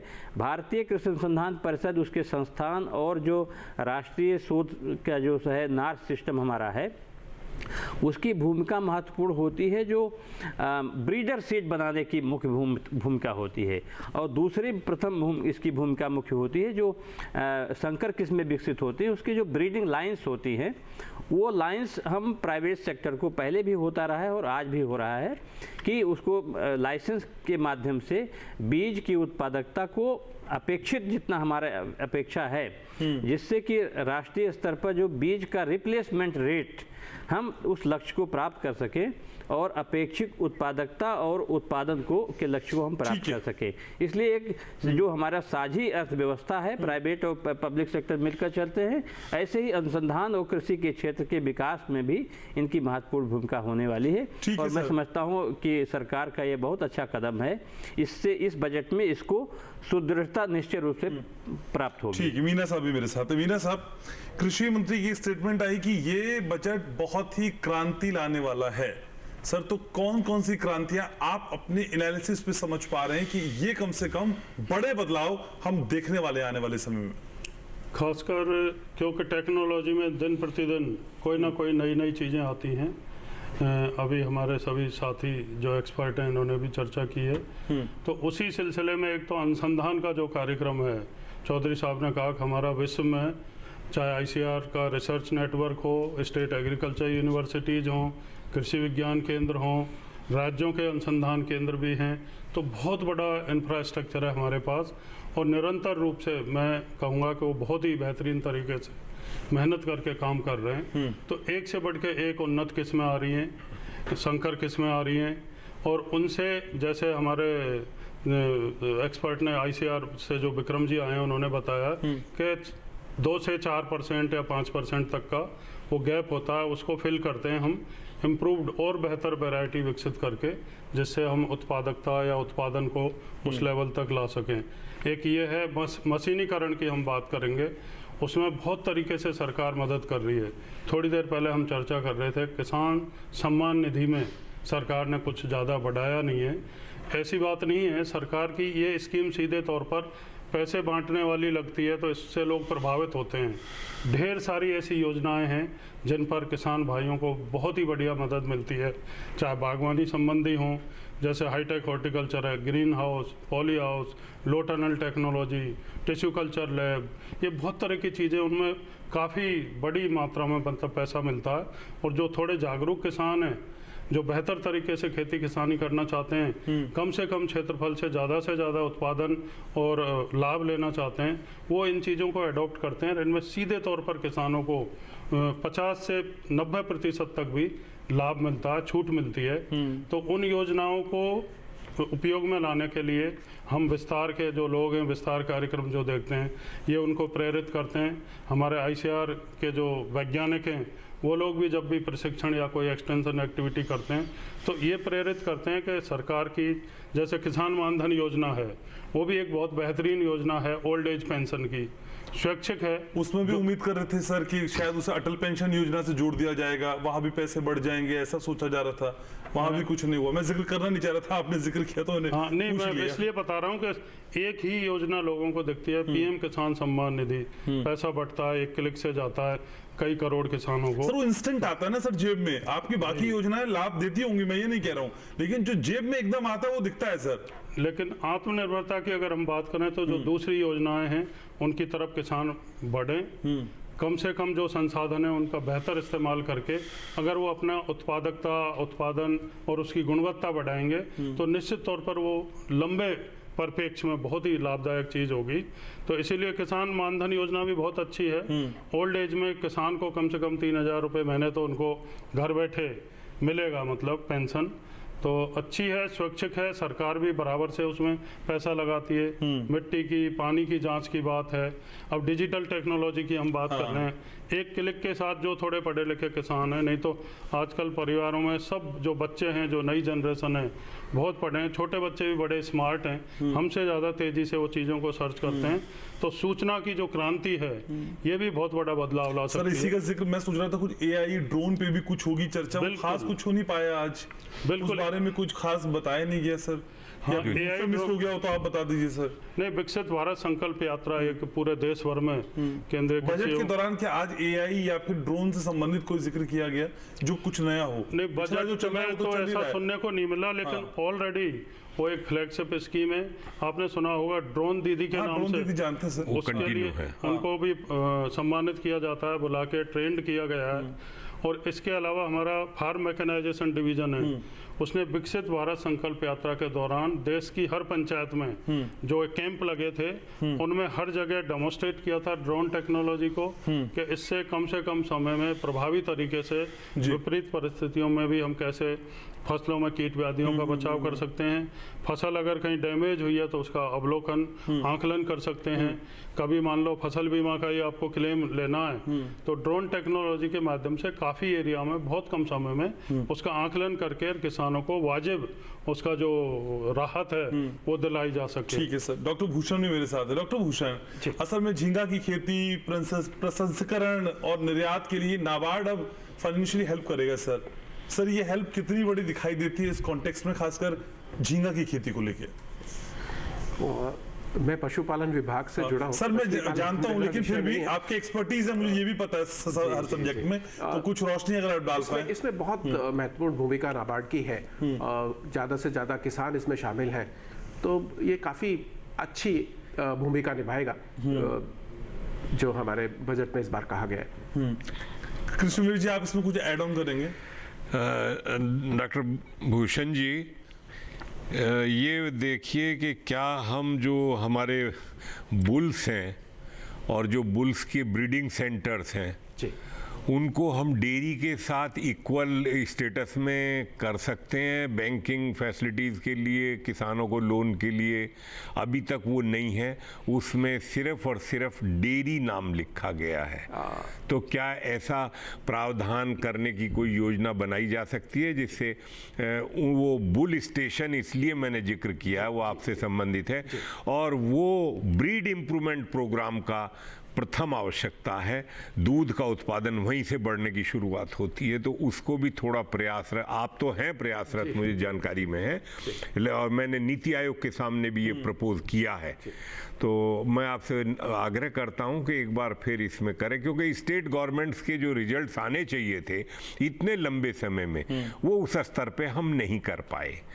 कटाक्ष नहीं करना, क्रिटिसाइज नहीं करना, काम चल रहा है, लेकिन उतना काम जो होना चाहिए था वो नहीं हो पा रहा है, उसकी क्वालिटी हम मेंटेन नहीं कर पा रहे हैं। स्टेट गवर्नमेंट्स की वीक पॉइंट ये है। कृष्णवीर जी, मैं आपको यहाँ बताना चाहूँगा कि ये ऑलरेडी जो बुल स्टेशन है या सीमेंट स्टेशन जिनको हम कहते हैं, तो हमारे पास जो ब्रीडिंग इंफ्रास्ट्रक्चर है वर्ल्ड का लार्जेस्ट ब्रीडिंग इंफ्रास्ट्रक्चर, बहुत और हमारे पास में करीब 63 सीमेंट स्टेशन है, और हम 130 मिलियन डोजेस सालाना उत्पादन करते हैं। जी। तो ये जो विषय है सीमेंट स्टेशंस का, ये ऑलरेडी हमारा AHIDF animal husbandry infrastructure development fund में शामिल है और इसके अंतर्गत आप 3% इंटरेस्ट सबवेंशन प्राप्त कर सकते हैं। साथ ही साथ अगर आप यहाँ पर सेक्स सॉर्टेड सीमेंट टेक्नोलॉजी का उपयोग करना चाहते हैं, अपनी IVF लैब बनाना चाहते हैं या ब्रीड मल्टीप्लिकेशन फार्म आप बनाना चाहते हैं, तो उसके लिए भी 3% का इंटरेस्ट सबवेंशन आपको मिलेगा। मैं यहाँ आपको ये भी बताना चाहूँगा कि बुल की क्वालिटी को बढ़ाने के लिए बहुत सारे कार्य किए गए हैं। राष्ट्रीय गोकुल मिशन के अंतर्गत जो महत्वाकांक्षी योजना है हमारे देश की चल रही है, 2014 में इसकी शुरुआत की गई थी। इस योजना के अंतर्गत जैसे हमने प्रोजेनी टेस्टिंग प्रोग्राम को इम्प्लीमेंट किया है, जीनोमिक टेस्टिंग, जो DNA टेस्टिंग जो बड़े बड़े देशों के पास में ही उपलब्ध थी, आज जीनोमिक चिप हमारे पास में उपलब्ध है। जीनोमिक चिप से हम बुल का चयन करते हैं और बता पाते हैं कि इस बुल की क्षमता कितनी है, इसकी ब्रीडिंग वैल्यू कितनी है, जिसके हिसाब से वो हमारे सीमेंट स्टेशन में जाता है। इससे पहले हमारे पास में केवल 20% ही बुल ऐसे थे जो ऑर्गेनाइज्ड साइंटिफिक ब्रीडिंग प्रोग्राम से उत्पादित हुए थे, पर आज के दिन हमारे पास बहुत बड़ी संख्या में यानी 70 से 75% बुल जो हमारे सीमेंट स्टेशनों पर उपलब्ध हैं वो प्रोजेनी टेस्टिंग के से पैदा हुए हैं, जीनोमिक टेस्टेड बुल्स हैं और उनसे जो ब्रीडिंग वैल्यू है काफ़ी अच्छी है और दूध की उत्पादकता भी बहुत तेज़ी से बढ़ रही है। पिछले वर्षों में अगर हम देखें, जहां 2013-14 में 1648 किलोग्राम प्रति पशु प्रति वर्ष उत्पादन दूध का होता था, आज वो बढ़कर 2078 किलोग्राम प्रति पशु प्रति वर्ष हो गया है। यह 27% की वृद्धि है। यह विश्व में किसी भी देश ने इतनी वृद्धि हासिल नहीं की है जो राष्ट्रीय गोकुल मिशन के अंतर्गत ये वृद्धि हासिल की गई है। दूध की उपलब्धता की बात हम अगर करें तो आज देश में 459 ग्राम प्रति व्यक्ति दूध उपलब्ध है, जबकि विश्व की दूध उपलब्धता 300 से 300-350 ग्राम के आसपास की है। तो दूध की उपलब्धता बढ़ी है, दूध का उत्पादन बहुत तेजी से बढ़ा। अगर आप देखें हमारा ग्राफ बहुत सीधे तौर पर बढ़ा है, यानी 147 मिलियन मैट्रिक टन जहां 14-15 में था, वो बढ़कर 230.58 मिलियन मैट्रिक टन हो गया। और इसी गति से अगर हम लगातार बढ़े तो हम 2047 में 600 मिलियन मैट्रिक टन दूध का उत्पादन करेंगे। ठीक है सर, ज्यादा से ज्यादा तो एक बड़ी तस्वीर आप देख पा रहे हैं। लेकिन मीना साहब, क्या वाकई ये बड़ी तस्वीर सभी को समझ आ रही है या फिर कुछ और चीजें थी जिनको जोड़ा जाना जरूरी था, वो कहीं ना कहीं मिस हो गई? किसान सम्मान निधि को छोड़ भी दीजिए, चलिए, उसके अलावा भी क्या कुछ और चीजें हो सकती थी जिनको जोड़ा जा सकता था और जिससे अतिरिक्त भार भी नहीं पड़ता? जहाँ तक मेरी समझ है, डेयरी सेक्टर की अगर हम बात करते हैं तो निश्चित तौर पर विगत वर्षों में काफ़ी क्रांतिकारी परिवर्तन आया है। तो हम ये कह सकते हैं कि जो श्वेत क्रांति थी हमारी, उसी लेवल से आज तक कंटिन्यूसली हम ग्रोथ कर रहे हैं और भूषण त्यागी जी ने बड़े अच्छे तरीके से उसको सभी किसान भाइयों के सामने पेश किया है। तो निश्चित तौर पर गुंजाइश बढ़ने की तो हमेशा रहती है। अच्छा, निरंतर रूप से हमारा जो अनुसंधान कार्य चलता है, हर चीज़ में सुधार की गुंजाइश होती है और हमारे जो कृषि वैज्ञानिक हैं या जो दूसरे अधिकारी हैं वो प्रयास करते हैं कि और कैसे बेहतर किया जा सकता है। अब बेहतरी का सबसे बड़ी बात है कि हमारे जो किसान भाई हैं जो दूर दराज के क्षेत्रों में रहते हैं, कई टेक्नोलॉजी हमारे पास है लेकिन वो उसको एडॉप्ट नहीं कर पाते। तो किसान के खेत तक उसको प्रभावी तरीके से सही समय पर अगर पहुंचाया जाए और वो उसको इस्तेमाल में लाएं तो निश्चित तौर पर हमारे पास कोई टेक्नोलॉजी की कमी नहीं है, चाहे फसलों के क्षेत्र तो सर, में हो। फिर अगर प्रभावी तरीके तक उन तक पहुंचे नहीं पा रहा तो फिर ये सारी योजनाएं तो बेकार हो जाती हैं सर। नहीं पहुंच रहा, लेकिन एग्जीक्यूशन लेवल पे तो बहुत बड़ा काम कर रहा है। बिल्कुल, पूरा प्रयास और पूरा नेटवर्क है, मशीनरी है और बेसिकली वैसे हम बात कर रहे हैं स्टेट का बड़ा रोल होता है इसमें। कृषि क्योंकि राज्यों का विषय है, लेकिन उसके बावजूद भी केंद्र सरकार का कृषि तो मेरे देश का विषय है सर। नहीं, वो तो है मेरे देश का विषय। मैं तो राज्यों में नहीं बांटता खेती किसानी को, पूरे देश की अर्थव्यवस्था रीढ़ है कृषि और खेती किसानी। तो सर राज्यों में आप बांट सकते हैं, आपकी कुछ मजबूरियां हो सकती है, लेकिन बिना देश के आधार के किसानों को मैं कहीं और तरीके से समझ नहीं पाता। जी नहीं, लेकिन मेरा कहने का मतलब ये कि कृषि के क्षेत्र में कोई भी प्रगति करनी है, ठीक है, केंद्र राज्य मिलके और ऐसे ही करते हैं। हमारी जितनी भी योजनाएं हैं संचालित होती हैं राज्यों में, तो राज्य की जो मशीनरी है, केंद्र सरकार की मशीनरी हर राज्य में नहीं है। तो दोनों केंद्र सरकार राज्य सरकार मिलकर प्रयास करती हैं, तभी कोई स्कीम सफलता से चल। चलिए, तो प्रयासों को संयुक्त रूप से करने की जरूरत है। कृषि विधि समय मेरे पास नहीं, जब से अलग मंत्रालय बनाया है एनिमल हस्बेंड्री का, डॉक्टर भूषण त्यागी के योगदान को मैं देख रहा हूं राष्ट्र के प्रति, उसमें बहुत सुधार हुआ है, जिनको शब्दों में मैं बयान नहीं कर रहा हूं। सुधार बहुत बड़े पैमाने पर हो रहा है। आप देखिए परिणाम होता है। नया मंत्रालय बना, नए सिस्टम में खड़ा किया गया, पूरे देश में उसका परिणाम मिल रहा है, किसान उससे खुश है। ठीक है, तो किसान खुश है, बजट किसानों को पसंद आ रहा है, और जितने भी पैनलिस्ट हैं वो किसानों के लिहाज से कह रहे हैं कि अति उत्तम ये बजट है, और कह सकते हैं कि कुछ मीठा हो जाए। ठीक है सर, इतना ही समय मेरे पास। इस चर्चा को आगे बढ़ाएंगे। सभी खास मेहमानों को बहुत शुक्रिया, आपने समय निकाला। अगले घंटे में कुछ नए मेहमान, अति विशिष्ट मेहमानों का नया पैनल मेरे साथ जुड़ेगा, जो बजट को अपनी नजर से आपको समझाएगा। बस एक छोटा सा ब्रेक ले रहा हूं, जल्द लौट रहा हूं। आप मेरे साथ रहेंगे, विश्वास है मुझको, जल्द लौटता हूं।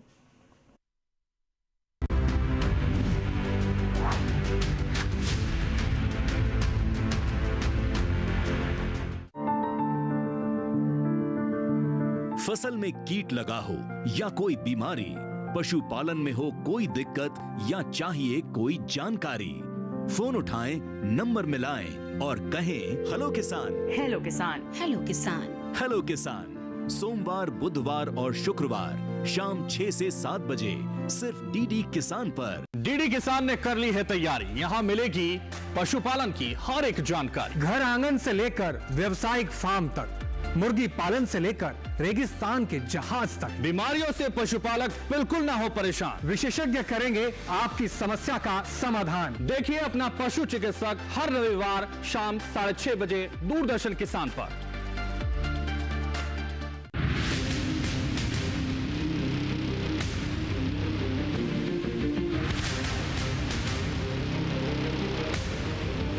जब तपती है धरती, सूरज उगलता है आग, ठंड में जब सर्दी जमा देती सबके हाल, सब छुप जाते अपने अपने घरों में, तब बाहर निकलता सिर्फ एक इंसान, भरने के लिए हम सबका पेट, खून को पसीने की तरह देता बहा, थक जाता, झुलस जाता, हो जाता बीमार, तब उसकी सेहत का ध्यान रखता सिर्फ डीडी किसान।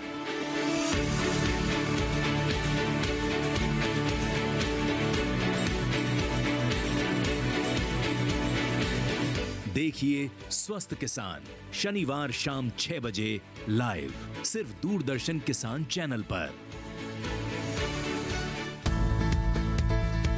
किस फसल की क्या है चाल, किस मंडी का क्या है हाल, उतरते चढ़ते भाव का असर,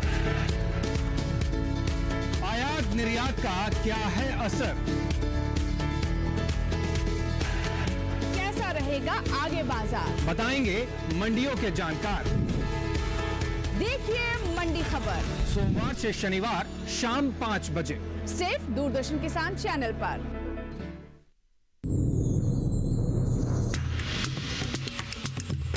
कहते हैं कि बकरी जो है ना गरीबों की गाय है। अन्न का राजा यानी गेहूं कुपोषण की समस्या का समाधान हो सकता है। हमारे साथ श्रीनगर से एक किसान है जो केसर की खेती करते हैं। श्रीनगर के किसान पारंपरिक तौर पर नदरू की खेती करते आए हैं। आदरणीय प्रधानमंत्री श्री मोदी जी ने आपकी मन की बात पे जिक्र किया था, तब से आपको कितना फायदा हुआ? तब जाके बहुत सारे हमें फोन कॉल्स भी आती है, यहाँ से भी बाहर से भी। मोती की बात करें तो ज्योतिष में इसे चंद्र का रत्न माना जाता है। हम लोगों ने कल्चर्ड मोती जो हम टैंक में या तालाब में करेंगे, जिसको संवर्धित मोती बोलते हैं। इस फसल से महिलाओं का सशक्तिकरण भी हो रहा है। हम अपने पति के ऊपर कभी डिपेंडेंट भी नहीं हुई हूँ। काली हो जाने से। देखिए हमारा खास कार्यक्रम कृषि विशेष हर गुरुवार और शनिवार शाम 7 बजे और पुनः प्रसारण शुक्रवार और रविवार सुबह 7 बजे सिर्फ डीडी किसान पर।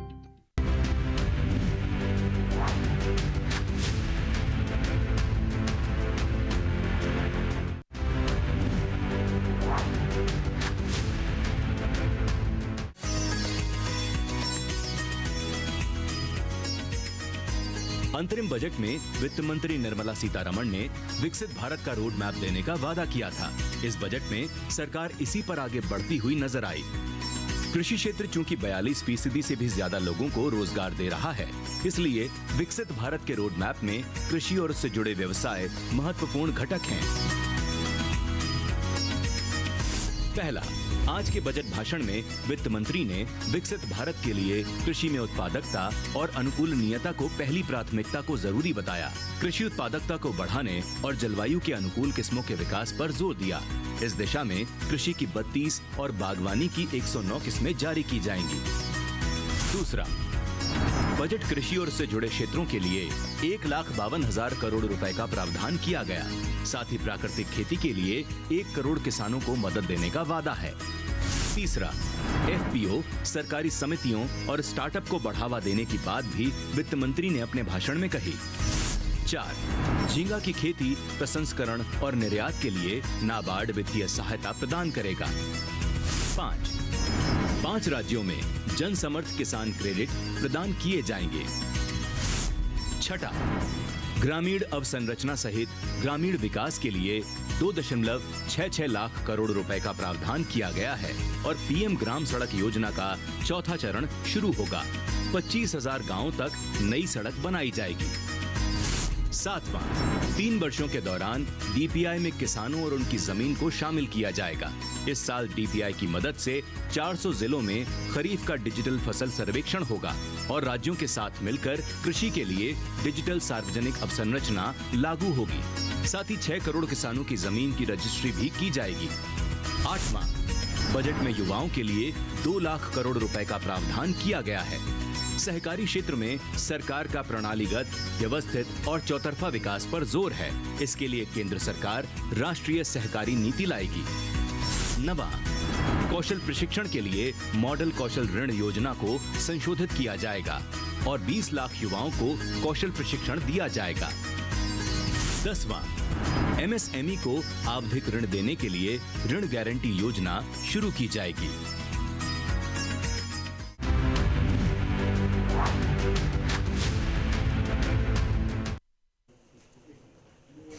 तो 3 बज चुके हैं। सुबह से आपसे बातों का जो सिलसिला बजट के मुतालिक है वो लगातार हो रहा है और ये सिलसिला मैं शाम 7 बजे तक कंटिन्यू रखूंगा, मैंने आपको बताया। तो फिर इस चरण की शुरुआत करते हैं। स्वागत आपका एक बार फिर से। और आप जानते हैं कि आज बजट 2024 का विश्लेषण हम कर रहे हैं। प्री विश्लेषण भी किया था, अब पोस्ट विश्लेषण कर रहे हैं और मेरे साथ हर घंटे कुछ नए नए मेहमान जो देश के अति विशिष्ट लोगों में शुमार हैं वो मेरे साथ जुड़ रहे हैं। तो इस घंटे मेरे साथ कौन जुड़ रहा है मैं परिचय आपका कराते चलूं। मेरे साथ सबसे नजदीक बैठे हुए पीसी सुधाकर साहब, चीफ मैनेजर हैं एआईसी में, आज बताएंगे फसल बीमा के बारे में खास तौर पे। मेरे साथ जुड़ रहे हैं पद्मश्री भरत भूषण जी, प्रोग्रेसिव किसान हैं, किसानों को जीने की राह सिखाते हैं, कैसा फायदा होता है ये भी बताते हैं। मेरे साथ जुड़ रहे हैं योगेंद्र कुमार जी, डायरेक्टर हैं मार्केटिंग इफको से, मेरे साथ जुड़ रहे हैं। योगेंद्र सर बहुत स्वागत आपका। मेरे साथ जुड़ रही है Mrs Neetu Prasad ji, joint secretary हैं ministry of fisheries, animal husbandry and dairying से। मैम बहुत स्वागत है आपका। शुरुआत सबसे पहले किसानों की बात है तो किसानों से ही की जाए और भरत भूषण जी, इससे अच्छा विकल्प फिलहाल चर्चा की शुरुआत के लिए नहीं है मेरे पास। तो भरत भूषण जी, आज का ये बजट किसानों के कितने नजदीक, किसानों की उम्मीद पे कितना खरा उतरता हुआ और वाकई क्या आर्थिक गति को किसानों के मार्फत रफ्तार देने वाला आप महसूस कर पा रहे हैं? पहला रिएक्शन आपका आज के इस बजट पे। देखिए बहुत एक साफ साफ बात है कि पूरे देश के किसानों को भी और सभी को इस पर ध्यान देने की जरूरत है कि सरकार ने अपनी प्रतिबद्धता के साथ में किसान और खेती का जो थकावट थी उसमें एक बड़ा व्यापक बदलाव कैसे किया जाए, किसान को कैसे उद्यमिता के साथ नहीं बल्कि व्यावसायिक प्रवृत्ति के साथ आगे बढ़ाया जाए, और जो अलग अलग सेक्टर्स थे, चाहे वो शहर के आसपास की खेती थी, चाहे वो युवाओं की बात थी कि उनको कैसे खेती के साथ बढ़िया तरीके से जोड़ा जाए। तो इस बजट में चाहे उसको हम वैज्ञानिक दृष्टि से उसका डिजिटलाइजेशन की बात करें कि डिजिटल सिस्टम को हम कैसे खेती में लेकर जाएं ताकि हमारे जो खाद्य श्रृंखला है उसमें कहीं भी दलहन तिलहन के लिए जो बार बार हमको ये परेशानी होती है, तो खाद्य श्रृंखला को एक निश्चित आकार देने के लिए हम लोगों को ये बड़ा स्पष्ट हो रहा है कि इस बजट में एक बहुत सुंदर करवट के लिए सरकार ने अपनी प्रतिबद्धता को जाहिर किया है। हम इसका स्वागत करते हैं। पूरे देश के किसानों को इस पर विचार और मंथन की ज़रूरत है। तत्काल राहत मिल सकती है, लेकिन अब ज़रूरत है कि हम समाधान की दृष्टि से आगे कैसे बढ़ें। हम खेती को व्यवसाय के रूप में, किसान भाइयों से निवेदन है कि अब तक हम उत्पादक बनकर खेती को देख रहे हैं, लेकिन ये बजट कह रहा है कि हमको अब व्यवसाय की तरफ आगे बढ़ने की ज़रूरत है। हमें अपने बच्चों को एग्रीकल्चर इंटरप्रेन्योरशिप से जोड़कर, स्टार्टअप के माध्यम से जोड़कर हमको अपनी खेती को व्यवसाय के रूप में स्थापित करना है। दूसरी बात, जो मौसम में परिवर्तन हो रहे हैं उनका जो प्रभाव खेती पर आया है, और क्लाइमेट चेंज के साथ नहीं बल्कि प्रकृति के संतुलन को लेकर देश और दुनिया में जो चिंता है, उसमें बजट का भी यह संकेत साफ साफ है कि हम प्राकृतिक खेती को लेकर और उसके लिए बहुत ही अच्छे तरीके से किसानों को एक नेटवर्किंग के जरिए जोड़कर आगे बढ़ाएंगे। ये बहुत ही संतुलित बजट है और इसमें इस तरीके के प्रावधान रखे गए। भूषण जी, आप कह रहे हैं तत्काल राहत से आगे बढ़ते हुए दूरगामी सोच का पर्याय ये बजट है, लेकिन आपको क्या लगता है सर, तत्काल राहत मायने नहीं रखती? कई बार जब बीमारी होती है, दवाइयां जब काम नहीं करती तो इंजेक्शन लगा दिया जाता है तत्काल राहत के लिए, इंजेक्शन से काम नहीं होता तो ऑपरेशन कर दिया जाता है। सर, अगर तत्काल राहत की कोई मायने ही नहीं है तो फिर तो इंतजार ही इंतजार रहेगा सर। देखिए, जेब में जो जाता है वो पहले दिखाई देता है सर। हाँ, मेरी बात का एक निवेदन है कि तत्काल राहत में हम केवल समस्या तक देखते हैं। जैसे बात अनुसंधान की आती है, तो अनुसंधान जब हमने परिस्थितियों से शुरू किया तो हरित क्रांति को अपनाया और एक उपलब्धि के साथ हम आगे बढ़े, लेकिन आज प्रकृति की व्यवस्था को समझना है। दोनों में अंतर आ जाएगा। अनुसंधान की एक दृष्टि बदलेगी। तो तत्काल राहत का मैं ये नहीं कह रहा कि तत्काल राहत बंद की जाए। हमारा कहना ये है कि हम दोनों मुद्दों पर संतुलन के साथ विचार करें कि तत्काल राहत में भी क्या बढ़ाया जा सकता है, उस पर सरकार विचार करे। लेकिन जो सरकार ने एक दृष्टिकोण जताया है कि हम लंबे समय तक खेती को एक टिकाऊ आधार कैसे दें, गाँव और किसानों की अर्थव्यवस्था में कैसे सुधार होगा, इसके लिए ये बहुत ही लाभकारी है, बहुत ही समय के साथ है और इसमें इसके परिणाम भी बहुत अच्छे होंगे। ये शुभकामना है मेरी। ठीक है, नीतू प्रसाद जी भी मेरे साथ हैं। नीतू मैम, असल में झींगा की खेती, प्रसंस्करण और निर्यात के लिए नाबार्ड से फाइनेंशियल सपोर्ट कितना बड़ा स्टेप आपको दिखाई देता है मैम? कितना बड़ा कदम है? मत्स्य पालन के क्षेत्र में उत्पादन, उत्पादकता और जो फिशरमैन है उनकी इनकम को डबल करने के लिए बजट में जो ये अनाउंसमेंट हुई है, मुझे लगता है कि उसके बहुत दूरगामी परिणाम होंगे। झींगा का जो एक्सपोर्ट होता है वो हमारे कंट्री में काफ़ी ज़्यादा होता है। ऑलमोस्ट 40,000 करोड़ उसकी एक्सपोर्ट है।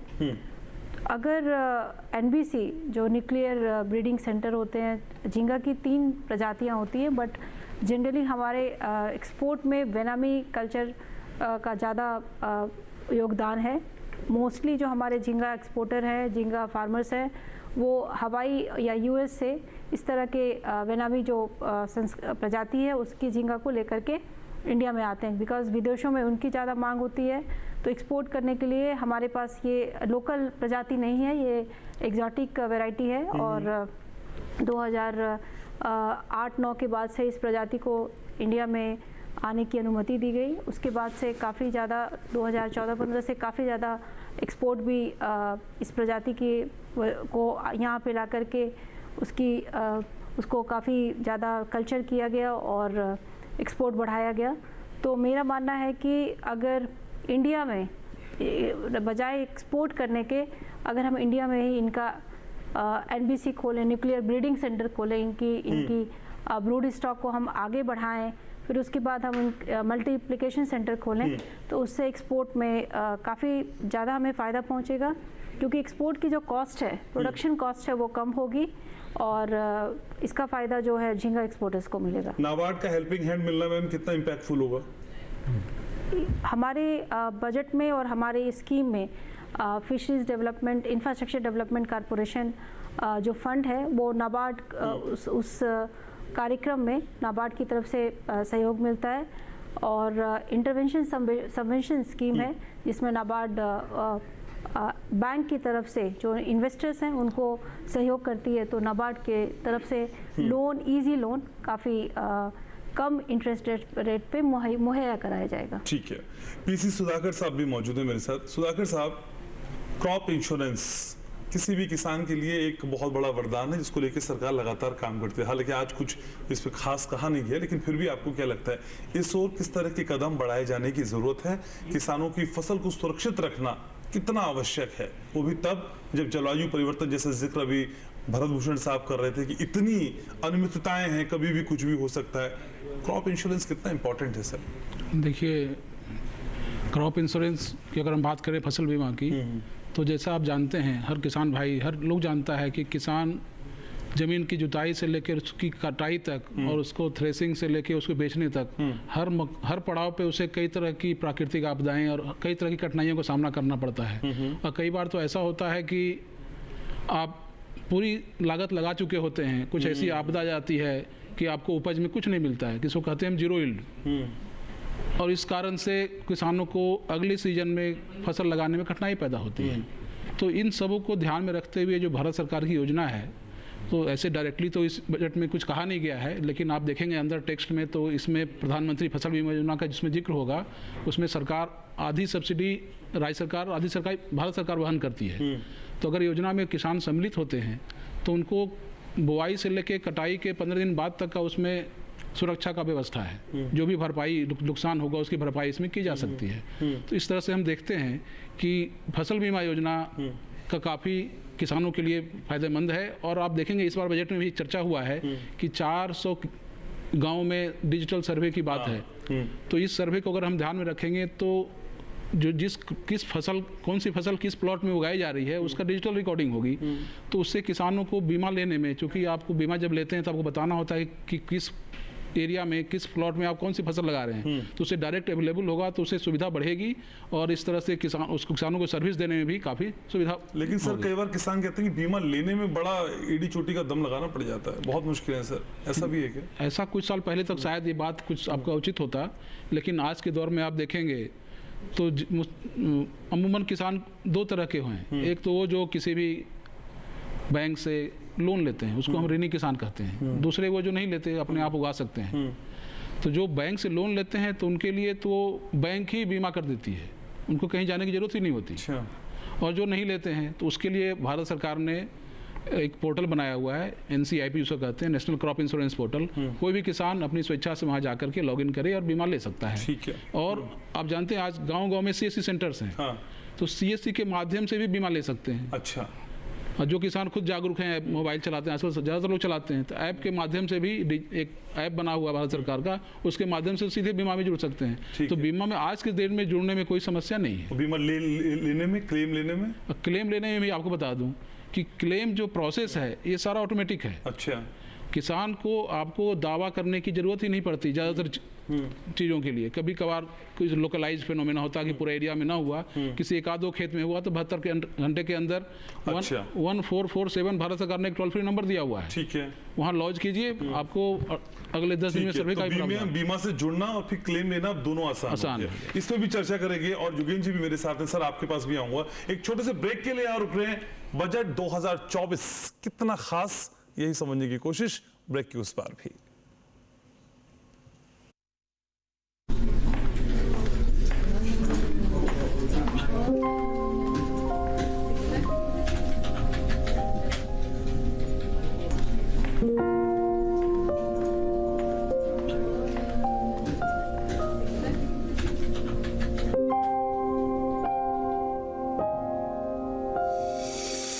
ड्रीम्स हमारी पहचान है, चाहे वो जिंदगी को नए मुकाम पर ले जाना हो या अपने सपनों को पंख देना।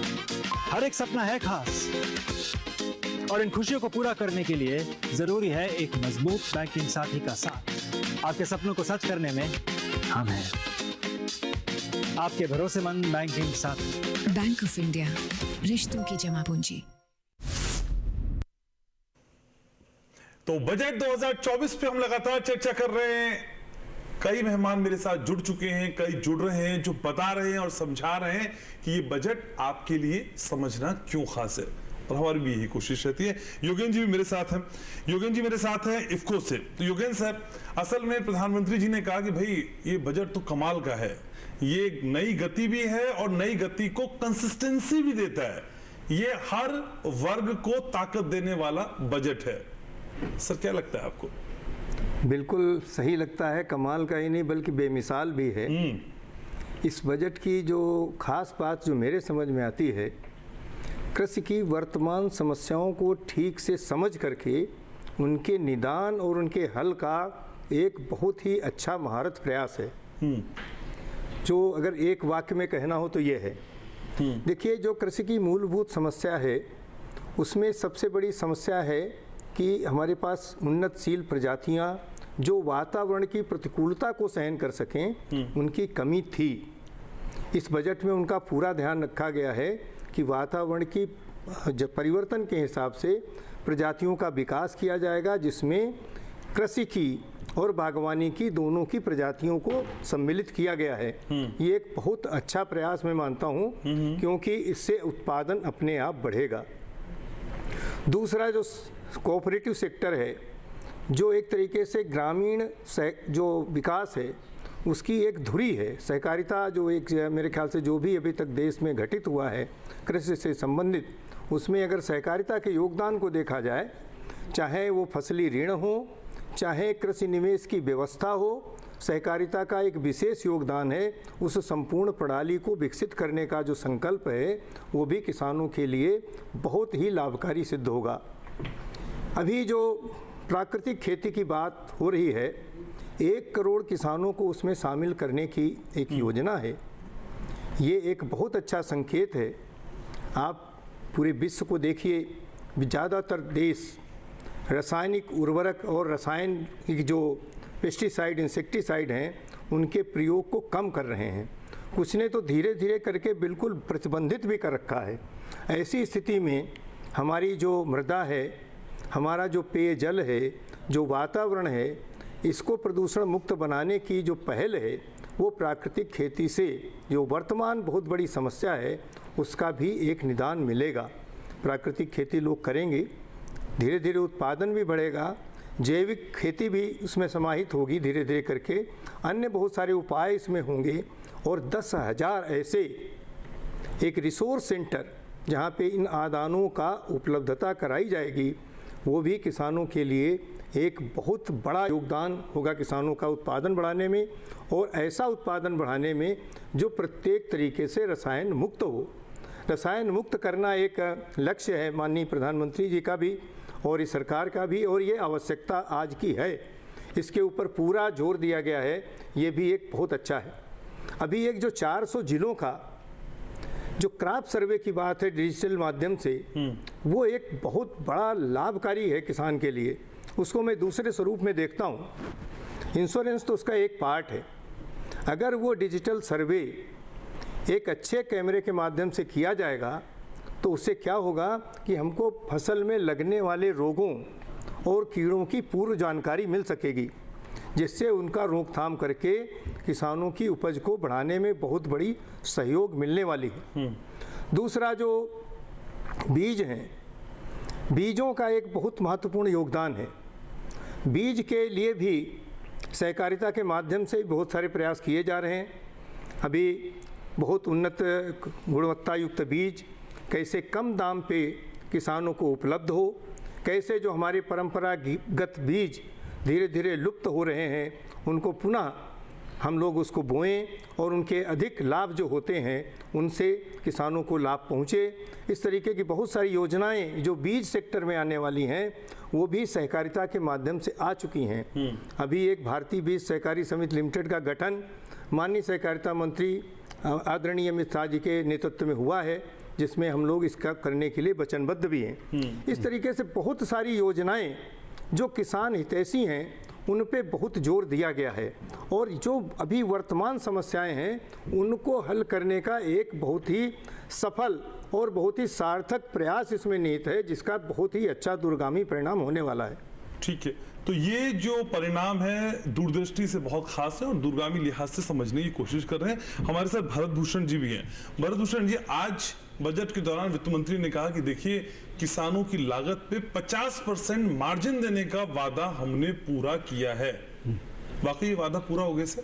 देखिए, ये इस वादे के यदि पूरे स्वरूप को हम देखते हैं तो इसमें जो लागत खर्च आता है उसको हम किस प्रकार से कम कर सकते हैं और जैसे प्राकृतिक खेती का उसमें एक प्रावधान रखा गया, तो उसमें तो ये साफ साफ स्पष्ट होता है कि यदि हम रसायनों को और खेती को सही ढंग से समझते हैं और प्राकृतिक सिद्धांतों का उसमें एक समझ किसान को होती है, तो लागत खर्च 60-70% तक सीधे सीधे तौर पर ख़त्म होता है। तो दो तरीके हैं, एक प्रकार है कि हम उसको कार्य योजना के स्तर से पूरा करेंगे, दूसरा उसको नीतिगत स्तर से पूरा करेंगे, तीसरा वो सामाजिक भागीदारी के साथ पूरा करेंगे।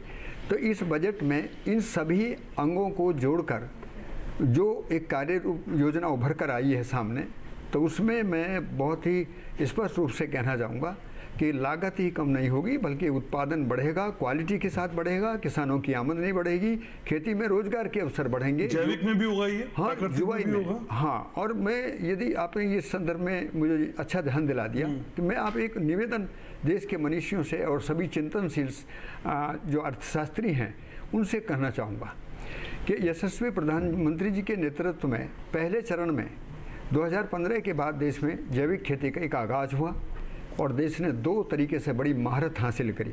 वो बड़ी स्मरणीय बात है। पहला था कि हम क्वालिटी इनपुट मैनेजमेंट के साथ आगे बढ़ेंगे और साइंटिफिक वैलिडेशन भी धीरे धीरे आगे पूरा किया जाएगा। दूसरा बड़ा काम ये था कि ऑर्गेनिक सर्टिफिकेशन को लेकर जो बहुत बड़ा मुद्दा था, किसानों से बहुत बड़ा पैसा जाता था, तो इस देश में एक बहुत बड़ा काम हुआ कि पूरी दुनिया में PGS India organic certification programme के तहत का निःशुल्क कोई कार्यक्रम नहीं है। ये पहला देश है दुनिया में जिसने किसानों को सम्मान दिया कि वो अपनी जिम्मेदारी से सर्टिफिकेशन की अकाउंटेबिलिटी और ट्रेसेबिलिटी को अपनी जिम्मेदारी से आगे बढ़ा सकते हैं, उनको कोई पैसा नहीं देना होगा।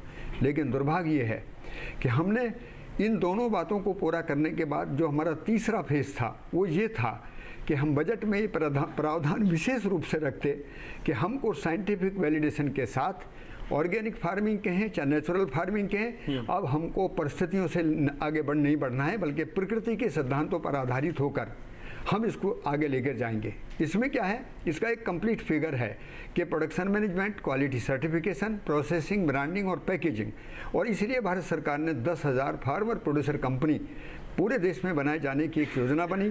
सहकारिता मंत्रालय अलग बना। इससे ज़्यादा हर्ष का क्या विषय होगा कि हम पूरी योजना को एक प्रारूप में लेना चाहते हैं। मेरा मनीषियों से एक निवेदन है कि आज जिस प्रकार से जैविक और प्राकृतिक खेती के बीच में प्रतिक्रियाएं बढ़ी हैं, इस पर इस देश के चिंतनशील मनुष्यों को बार बार विचार करने की ज़रूरत है, क्योंकि 10 वर्ष की जो ताकत लगी है उसको अब हम आगे जोड़ने की ज़रूरत है। उसके लिए ऐसा नहीं कि हम पीछे वाले को छोड़कर फिर एक नया रास्ता पकड़ेंगे, और क्योंकि अंतर्राष्ट्रीय स्तर पर एक बहुत बड़ी तैयारी हम कर चुके हैं, लेकिन सहकारिता मंत्रालय की पहल को मैं बहुत साधुवाद देता हूँ। यशस्वी मैं तो बड़े खुले दिल से कहूँगा कि आदरणीय अमित शाह जी ने जिस प्रकार से ऑर्गेनिक फार्मिंग और सहकारिता को और एफपीओ को और पैक्स बॉडी को जोड़कर देश में एक नया आयाम दिया है, ये साधुवाद का विषय है। और मैं यही कहूँगा कि इस बजट के आधार पर सभी देश के किसान भाई, सभी देश के नीतिकार, अनुसंधान से जुड़े हुए लोग, और मैं तो शिक्षा जगत को भी इसमें जोड़कर कहूँगा कि वो अलग ना देखें। अब बहुत बड़ा मुद्दा है कि खेती आर्थिक असंतुलन के साथ, प्राकृतिक असंतुलन के साथ, सामाजिक उपेक्षा के साथ, स्वास्थ्य और पर्यावरण के मुद्दे पर अनेक सवालों के साथ खड़ी है। ऐसे में हम एक एंगल से बजट को ना देखें, बजट को देखें विकल्प के रूप में कि जितने भी प्रॉब्लम्स हैं उनका एक साझा सोल्यूशन कैसे निकल सकता है, इस बजट में है। मैं यशस्वी प्रधानमंत्री, और वो सोल्यूशन के लिए थोड़ा इंतजार भी करना होगा, धीरज का परिचय देना होगा सर। बिल्कुल ठीक है। मैम भी हमारे साथ है। नीतू मैम, असल में मत्स्य विभाग हो चाहे दुग्ध व्यवसाय हो, इन सारी चीजों को लेकर जो सरकार की प्लानिंग है और उसका एग्जीक्यूशन है, क्या उसके बीच में किसी तरह का भेद आप पाती हैं? क्या उसके बीच का जो मैकेनिज्म होना चाहिए रियल में, वो ऑन ग्राउंड काम कर रहा है जो किसानों के फेवर में होगा? मत्स्य क्षेत्र एक बहुत ही उभरता हुआ सेक्टर है, और अगर मैं आंकड़ों की बात करूं तो आज़ादी के बाद से 75 साल में जो भी मत्स्य उत्पादन हुआ 2013-14 तक, ऑलमोस्ट उसमें जो निवेश हुआ, उस सेक्टर में निवेश हुआ या जो उत्पादकता हुई, उसका डबल हम लोग लास्ट 9 साल में कर पाए हैं। तो ये काफ़ी उभरता हुआ सेक्टर, और सरकार ने इस सेक्टर की जो पोटेंशियल है इसमें जो संभावनाएं हैं, फ्यूचर में जो ग्रोथ की जो पोटेंशियल है उसको सही रूप में पहचाना है। और पिछले 9 सालों में इस सेक्टर को प्रॉपर बल देने के लिए 3 बड़ी स्कीम शुरू की गई। पहली ब्लू रिवॉल्यूशन थी, उसके बाद मैंने जो जिक्र किया फिशरीज इंफ्रास्ट्रक्चर डेवलपमेंट के जो बड़े बड़े प्रोजेक्ट हैं उसके लिए इंटरवेंशन स्कीम आई, और अभी प्रधानमंत्री मत्स्य संपदा योजना, और आगे इसी के सब सेक्टर स्कीम में प्रधानमंत्री मत्स्य किसान समृद्धि सहयोजना भी आ रही है। तो इन स्कीम की वजह से उत्पादकता को बढ़ाने के लिए और जो वैल्यू चेन है, शुरुआत में बीज से लेकर के उसको हार्वेस्टिंग करना, उसकी मार्केटिंग करना, कोल्ड चेन लगाना, और अगर हम मरीन सेक्टर में देखें तो हार्बर का डेवलपमेंट करना, इंफ्रास्ट्रक्चर का डेवलपमेंट करना, कोल्ड चेन का पूरा डेवलपमेंट करना, ये सारे काम इन तीनों स्कीम की वजह से काफ़ी बड़े पैमाने पे हुए हैं। और अगर मैं आंकड़ों की बात करूं, इंफ्रास्ट्रक्चर में आंकड़ों की बात करूं, तो लास्ट 9 सालों में 113 हार्बर आइदर उनका मॉडर्नाइजेशन या फिर फिशिंग लैंडिंग सेंटर या फिशिंग हार्बर के रूप में निवेश किया गया है। ऑलमोस्ट 9,500 करोड़। ये बहुत ही बड़ी रकम है, इससे पहले इस तरह के कभी भी निवेश नहीं किया गया। अब हार्बर के आने से एक तो आपकी फिश की जो फिशरमैन लेके आते हैं उनकी सेफ्टी, सिक्योरिटी और फिश की जो हाइजीन होती है वो भी काफ़ी आगे बढ़ती है। तो एक्सपोर्ट में उसकी काफ़ी मदद मिलती है। तो इस तरह के सिर्फ हार्बर नहीं, बहुत सारे उदाहरण हैं, चाहे वो बड़े बड़े फ़िश मार्केट हो, जिस तरह से पहले फ़िश बिकती थी बाज़ार में, उससे वो पब्लिक सेफ्टी, पब्लिक हाइजीन की बहुत बड़ी चुनौतियां थी, उन सबको दरकिनार करते हुए आज छोटे छोटे फिश कियोस्क छोटी छोटी जगह पे भी आपको मिलेंगे। ई कॉमर्स है, ई मार्केटिंग है, और बड़े बड़े market, world class fish market भी मेट्रोज़ में स्थापित किए जा रहे हैं, और मोबाइल चेन्स हैं। तो इस तरह की जो डेवलपमेंट आई है वो इस वजह से पॉसिबल हो पाई है बिकॉज बहुत बड़ा निवेश किया गया है, पॉलिसी के लेवल पे बहुत सारे चेंजेस लाए हैं, बहुत रिफॉर्म्स हुए हैं, सिस्टमैटिक इम्प्रूवमेंट हुए हैं, तो उसका हम परिणाम आज बहुत ही ठीक है। तो पिछले 9 सालों में एक बड़ा बदलाव देखने को मिल रहा है। बदलावों की इस बयार को और नजदीक से महसूस करने की कोशिश करेंगे। एक छोटे से ब्रेक के लिए यहाँ रुक रहे हैं, ब्रेक के उस पर चर्चा को आगे यहीं से बढ़ाएंगे। એ સાંભળ કર, હા આ મારો પપ્પા ફોરેન થી લઈ આવ્યો છે। હા એ સત્યાનાશ, ભાઈ નુકસાન कैसा भरेगा तुम? स्टॉक मार्केट में भी रिस्क उतना ही लें जितने की कैपेसिटी और रिस्क की जानकारी हो। ऑप्शंस ट्रेडिंग बहुत सोच समझ कर करें। अरे वाह दीकरा, एकदम बराबर। रिस्क समझ कर लेने का। सोच कर समझ कर इन्वेस्ट कर।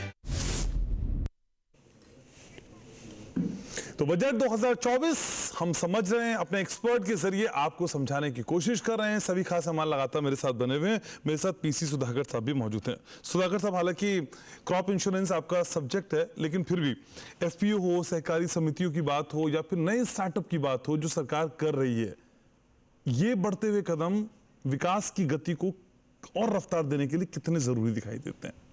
देखिए, अगर हम देश की इकोनॉमी की बात करें तो इकोनॉमी जो है सिर्फ टॉप लेवल से नहीं चलता, उसको शुरुआत तो नीचे से ही करनी होती है। ठीक बात। तो उसमें एफपीओ हैं, सहकारी संस्थाएं हैं, पर्टिकुलरली ग्रामीण क्षेत्रों में पैक्स हैं, ये सभी इंपॉर्टेंट पिलर्स हैं जो कि हमारे इकोनॉमी को ग्रोथ देते हैं, पुश करते हैं। अब पर्टिकुलरली आप पैक्स की बात करते हैं, एफपीओज की बात करते हैं, ये ग्राउंड लेवल की ऑर्गेनाइजेशंस हैं। और एफपीओ, जैसा कि हमारे और भी लोगों ने कहा, एफपीओज किसानों का संगठन है जो कि कंपनी के रूप में रजिस्टर्ड होता है और वो अपना प्रोड्यूस को खुद ही मार्केट तक ले जा पाते हैं। तो उससे आपका जो अवेलेबिलिटी है प्रोडक्ट, वो सही चीज़ सही समय पे और सही दाम पे मौजूद हो पाता है, ताकि इससे हमारा मार्केट भी कंट्रोल में होता है। और सिमिलरली अगर हम पैक्स की बात करते हैं तो क्रेडिट फ्लो है और फिर उनकी आपसी ज़रूरतें हैं, वो भी उससे पूरी होती है। तो इस बजट में हम देखते हैं कि इस तरह की कई चीज़ें डाली गई हैं, खासकर प्रसंस्करण के क्षेत्र में, या फिर आप और दूसरा भी ऑर्गेनिक खेती की बात कर लें, तो सारे इन माध्यमों के द्वारा भी हम नीचे तक पहुंचा पाएंगे, जैसा मुझे उम्मीद है। लेकिन जो कोशिशें इनको पहुंचाने के लिए की जा रही हैं वो सफिशिएंट है या थोड़ा पुश और होना चाहिए? और आप जैसा अगर हम सोचते हैं कि अब पहला कदम तो हमें कहीं लेना ही होता है। तो आज जिस स्टेज में हम पहुंचे हैं ये हमारा पहला कदम नहीं है, उससे हम काफी आगे तक जा चुके हैं सर। लेकिन पहला कदम बता देता है कि धमक कितनी है, वो धमक महसूस हो रही है कि नहीं? हाँ बिल्कुल हो रही है, और आप देखेंगे ये धमक पहला कदम नहीं है, ये हम पिछले 10 सालों में देख रहे हैं कि हम कई कदम ले चुके हैं, और ये एक तरह से हमारा ज़्यादा पुश की तरफ है। अच्छा। जिससे कि हमें ऐसा लग रहा है कि आगे वाले दिनों में इसका नीचे तक और भी प्रसार होगा और अच्छे रिजल्ट हमें दिखेंगे। ठीक है, हमारे साथ योगेन जी भी हैं। तो योगेन जी, जो चर्चा निकल कर सामने आ रही है उसके हिसाब से लगता है कि सब good good good good good good है। सर, ग्राउंड रिपोर्ट्स में भी हम जो लोगों से बातचीत कर रहे थे तो लोग कह रहे थे कि देखिए उम्मीदों के हिसाब से तो नहीं, किसान खासकर कह रहे थे, बोल रहे थे कुछ कुछ चीजें थी जिनसे हम उम्मीदें कर रहे थे, जैसे पीएम किसान सम्मान निधि की बात कर रहे थे, बात मानधन योजना की भी कर रहे थे कि मानधन योजना शायद अटल पेंशन योजना से जुड़ जाती तो ज्यादा फायदा पहुंच जाता। हालांकि आप ऑफकोर्स हैं, लेकिन फिर भी सर ये उम्मीदें जो पूरी नहीं हुई हैं, क्या अभी हम समझ नहीं पा रहे हैं कि इसका कितना बड़ा फायदा है जो फिलहाल क्षणिक तौर पर समझ नहीं आ पा रहे लोगों को? नहीं, देखिए, अपेक्षाएं तो हमेशा व्यक्ति की ज़्यादा होती हैं, ये एक शाश्वत सत्य है, लेकिन अपेक्षाओं से अधिक किया गया है। इसलिए अधिक किया गया है, अभी तुरंत लोगों को नहीं लगता है, लेकिन जैसे एक आप क्षेत्र देखिए, शोध का क्षेत्र। शोध का क्षेत्र ऐसा है जिसमें 1 लाख करोड़ रुपए के निवेश की एक जो प्रस्ताव किया गया है, कितना उत्तम है। शोध किन चीज़ों पे होगा? सारी जो भी उसके कारक होंगे, जो भी अवयव होंगे, वो सभी कृषि उत्पादन को बढ़ाने में सहायक होंगे और कृषि से रासायनिक दबाव को कम करने में कारगर होंगे, या जो है ऐसी प्रजातियों का विकास होगा या ऐसी तकनीकियों का विकास होगा जिससे हमारा उत्पादन बढ़ सके। जहाँ तक पीएम किसान सम्मान निधि की बात है, अभी भी सरकार जो पैसा दे रही है, एक लघु और सीमांत की खेती को ठीक से करने में उसकी एक बहुत बड़ी भूमिका है और वो भूमिका आगे भी जारी रहेगी। दूसरे जो और भी चीज़ें इसमें समाहित हैं कृषि को उन्नयन करने के लिए, उनमें देखिए महिला सशक्तिकरण भी कृषि से जुड़ा हुआ है। महिला सशक्तिकरण पे एक बहुत बड़ी धनराशि दी गई है 3 लाख करोड़ की। जब महिलाएं हमारी सशक्त होंगी, गांव की हमारी महिलाओं को बहुत सारी सुविधाएं अच्छी मिलेंगी, तो कृषि में महिलाओं की भागीदारी पुरुषों से कम नहीं है। तो महिला सशक्तिकरण है। युवाओं के लिए बहुत सारे अवसर दिए गए हैं। उन युवाओं को जो अवसर मिलेंगे उनमें देखिए 1 करोड़ युवाओं को जोड़ा जाएगा, जिनको ट्रेनिंग दी जाएगी, जिनके ऊपर बहुत पैसा सरकार खर्च कर रही है। ये पहली बार हुआ है। तो आपको लगता है ऐसा नहीं है, और ये अपेक्षाओं से अधिक बजट है, और इसमें बहुत सारे ऐसे अवयव हैं, बहुत सारे ऐसे कंपोनेंट हैं जो प्रत्येक दृष्टि से समाज के हर वर्ग के लिए हितकारी हैं, चाहे गरीब हो, चाहे किसान हो, चाहे युवा हो, चाहे महिला हो। ये सब तरीके की बातें इस बजट में शामिल हैं और इससे बहुत अच्छा परिणाम आगे आने वाला है मेरे विचार से। जी, तो परिणाम अच्छा आने वाला है और अच्छे परिणाम की ही हम उम्मीद कर रहे हैं। नीतू में भी मेरे साथ हैं।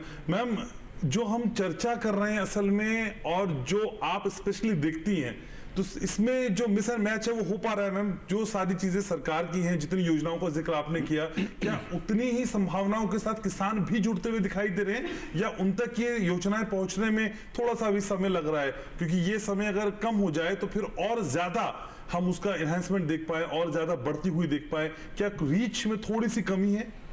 रीच तो बहुत ज़्यादा हुई है और मुझे जुड़े भी हैं किसान, बहुत ज़्यादा जुड़े हैं। अच्छा। और इसका उदाहरण मैं 2-3 आंकड़ों की तरफ से देना चाहूँगी। जो फार्मर की इनकम डबल करने के लिए कमेटी है, उन लोगों ने ये बताया है सारी एग्रीकल्चर एंड अलाइड सेक्टर के स्टडी के बाद कि फिशरी सेक्टर में ग्रोथ लास्ट 9 ईयर्स में सबसे ज़्यादा है। ऑलमोस्ट लाइक इसकी जो वार्षिक वृद्धि दर है वो 9% है, जो कि अब जितने भी एग्रीकल्चर हो या उसके जितने भी अलाइड सेक्टर हैं उसमें सबसे ज़्यादा ग्रोथ सेक्टर है, इसलिए इसको सनराइज सेक्टर भी कहा जाता है।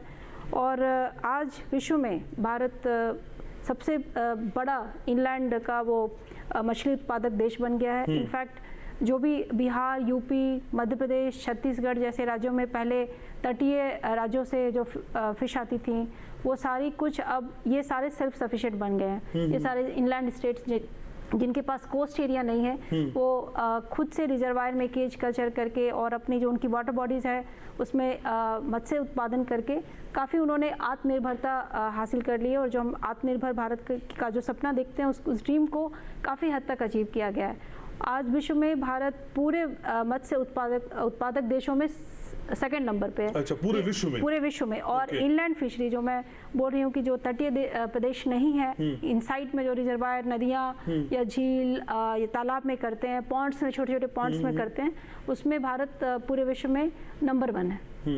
ऐसे ही जो हम कैप्चर फिशरीज करते हैं, जैसे नदी में जाके, समुद्र में जाके फिश करने में, उसमें हमारा स्थान भी काफ़ी चौथा स्थान है। और एक्वाकल्चर जो आपने झींगा की बात की, या फिर जो कल्चर करके हम करते हैं, फिन फिश करते हैं या झींगा करते हैं, इस तरह में हम विश्व में दूसरे नंबर पे हैं। तो ये सारी जो भी हमारी अचीवमेंट है वो बहुत ही कम समय में किया गया है। जब सरकार ने इस क्षेत्र में निवेश किया, उस निवेश का जो परिणाम है हमें दिख रहा है। तो मुझे लगता है कि रीच काफ़ी हद तक हुई है। और स्पेशली जो अभी हमारे साथी ने बताया कि विमेन और यूथ के लिए जो स्कीम्स आई हैं, उनके जो पोटेंशियल को कैप्चर करने के लिए वो फिशरी सेक्टर में भी काम करेंगे। बिकॉज हमारा पोस्ट प्रोडक्शन जो होता है, जो हार्वेस्ट होता है, जैसे फिश पकड़ के जब लाते हैं उसके बाद उसको ड्राई करना, छिलना, और ये सब में महिलाओं का बहुत बड़ा हाथ होता है। ऑलमोस्ट मोर देन 40 to 45% महिलाएं इस क्षेत्र में कार्यरत हैं। अच्छा। और बहुत सारे यूथ